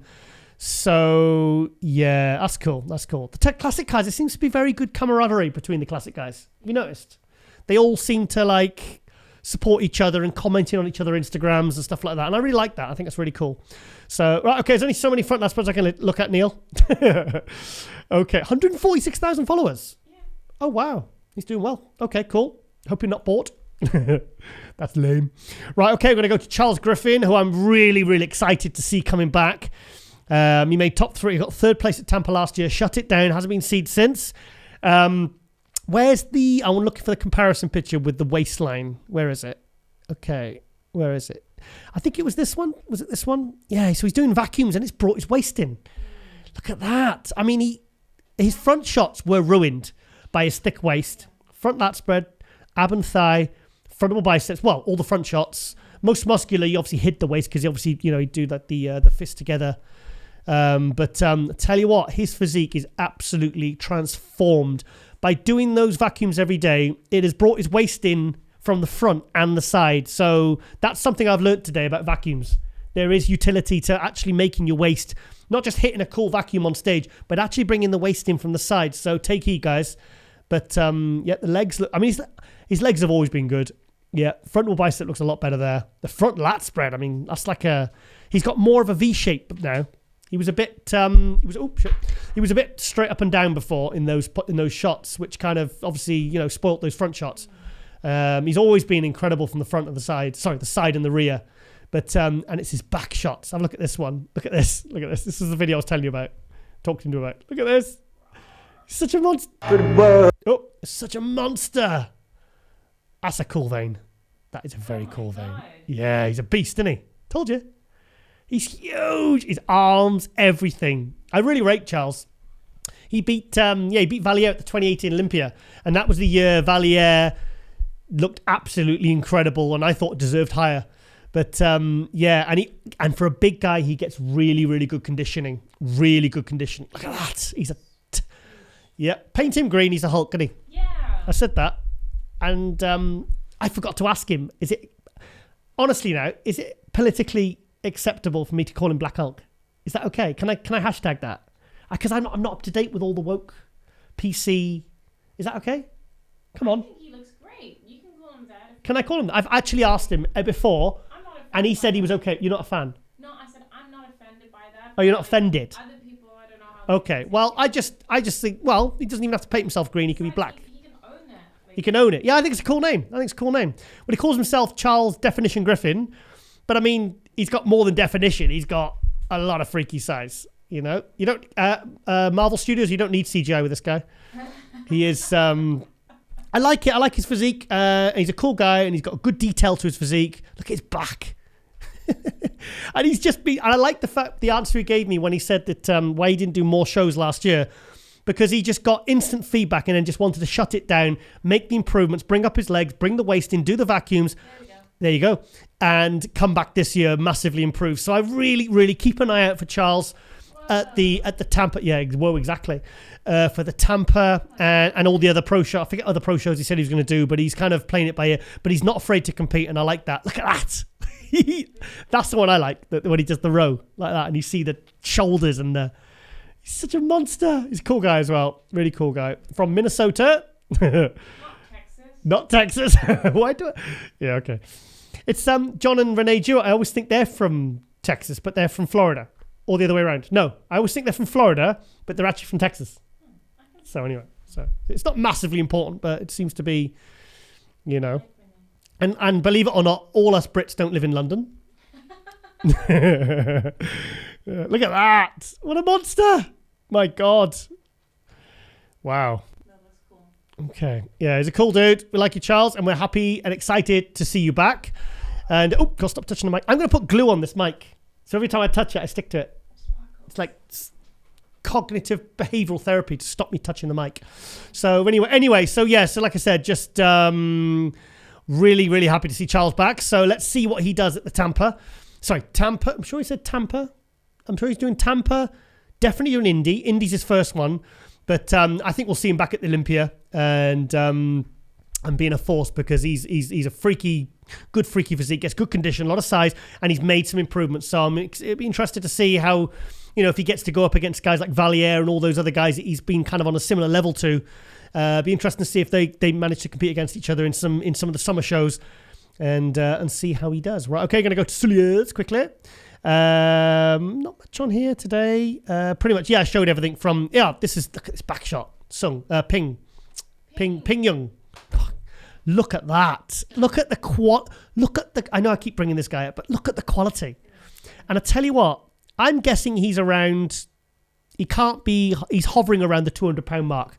I think he's maybe in the I'd say 2 to 205 max. What? His face. The face. It's really fresh. It's cool. Yeah, his skin looks good and everything's popping, and it looks vibrant, doesn't it? His physique, it looks exciting. And you do know that if he brings a little bit more size to I think his upper body, his shoulders are good, chest, back and arms, a few more pounds of muscle tissue to counteract those absolutely mind-blowing legs. I mean, God, I think he's going to be a force. I think he's going to be a force at Olympia. So it's a shame we won't be able to get to see him now until the Olympic, because he's got his qualification. He doesn't need to compete. But it would have been nice to see him compete in maybe some of the bigger 212 shows. But like I said, he's got his qualification now. So why would he need to keep competing? So yeah, so if he makes the necessary improvements, puts on a couple of pounds of, a bit more thickness, chest, back and arms, we'll see him at the Olympia, and who knows, maybe he'll even be first call out. So, and I really want to get him on. Global Muscle. So yeah, okay. Well, it's pretty much, we've seen everything on there. That's Tony Young. There he is. Yep. Yeah, I was so excited when he won San Diego. So cool. Such a nice physique. Such a cool guy. Nice. Look at that. Yeah, very aesthetic. I'm not sure you can train for those kinds of aesthetics, because they're just those lines. They're just genetic. But yeah. Here's another guy to watch out for the class. The classic class is absolutely, there's so many, like I said, there's like 30 guys that could be top 6 at the Olympia this year. And, you've got guys like Brion being knocked down to 4th place, looking, as good as they've ever looked at the Arnold Classic by Ramondino and, who was the other one? Oh, Urs, So this new generation of classic coming through, and they're coming through in waves. So, yeah, really, a lot of talent to keep an eye on. And the thing is, it keeps it exciting, because when you've got new faces coming through into the classic, it kind of keeps it interesting, makes it unpredictable, and that's it really. So, also the final Instagram account I want to go to is William Martins, who Miguel Chain mentioned. He said he reminded him as like a Jay Cutler, because he's got the same blonde hair. But for me, he reminds me of Dennis Wolf, because he's and this was his latest progress shot. So, my God. And he's tall, and I think he's one of these guys I think you have to see in the flesh, because he got 2 third places last year. He took third at Puerto Rico, and he took third at Portugal. And I think we're yet to see even close to this guy's potential yet, but I think we'll see it this year. So I'm sure he's like 300 pounds or something, like 290 or something. Like even here, he's probably like 280. Very, very impressive, and another exciting Brazilian to add to the mix, So be interesting to see if this guy goes up against Rafael at the Arnold Brazil. Very interesting. So I tell you what, Rafael better bring his best, because this guy's dangerous, really dangerous. So he's not giving too much away on his Instagram there, but Yeah, fantastic. Yeah, so here's another guy to keep an eye out for. And so that is it. Okay. And also, this came today, the latest issue of MD. And Lauren, it was a 27-year career first. My first article feature on, I say non-bodybuilding, but actually it was a 6-page feature. It's my first article on a bikini athlete. And it got really good feedback from the editors. They liked it. And because obviously I'm a bodybuilding fan through and through, bikini is not my first go-to class when I go to a show to watch. It's the open bodybuilding. But yeah, so I did it. I rose to the challenge. And I hope Ashley likes the article. I hope High Tech likes it. And it's good to push yourself out your comfort zones. So, and you'll notice also today I managed to refrain from mentioning any Will Smith memes, because that seems to be all. It's going to filming this on Sunday. It happened last night at the Oscars. Seems to be all anyone is ever actually talking about on Instagram. So yeah, there you go. And also I'm up to 50 subscribers on my YouTube channel. Yay! Right, okay then guys, hope you enjoyed this latest episode of MD Global Muscle. We will see you next week. And also do not forget to like, share, subscribe and hit the notification bell. And we will see you next week for MD Global Muscle. So my friends, thank you for watching. Thank you for supporting. And ladies and gentlemen, we are out.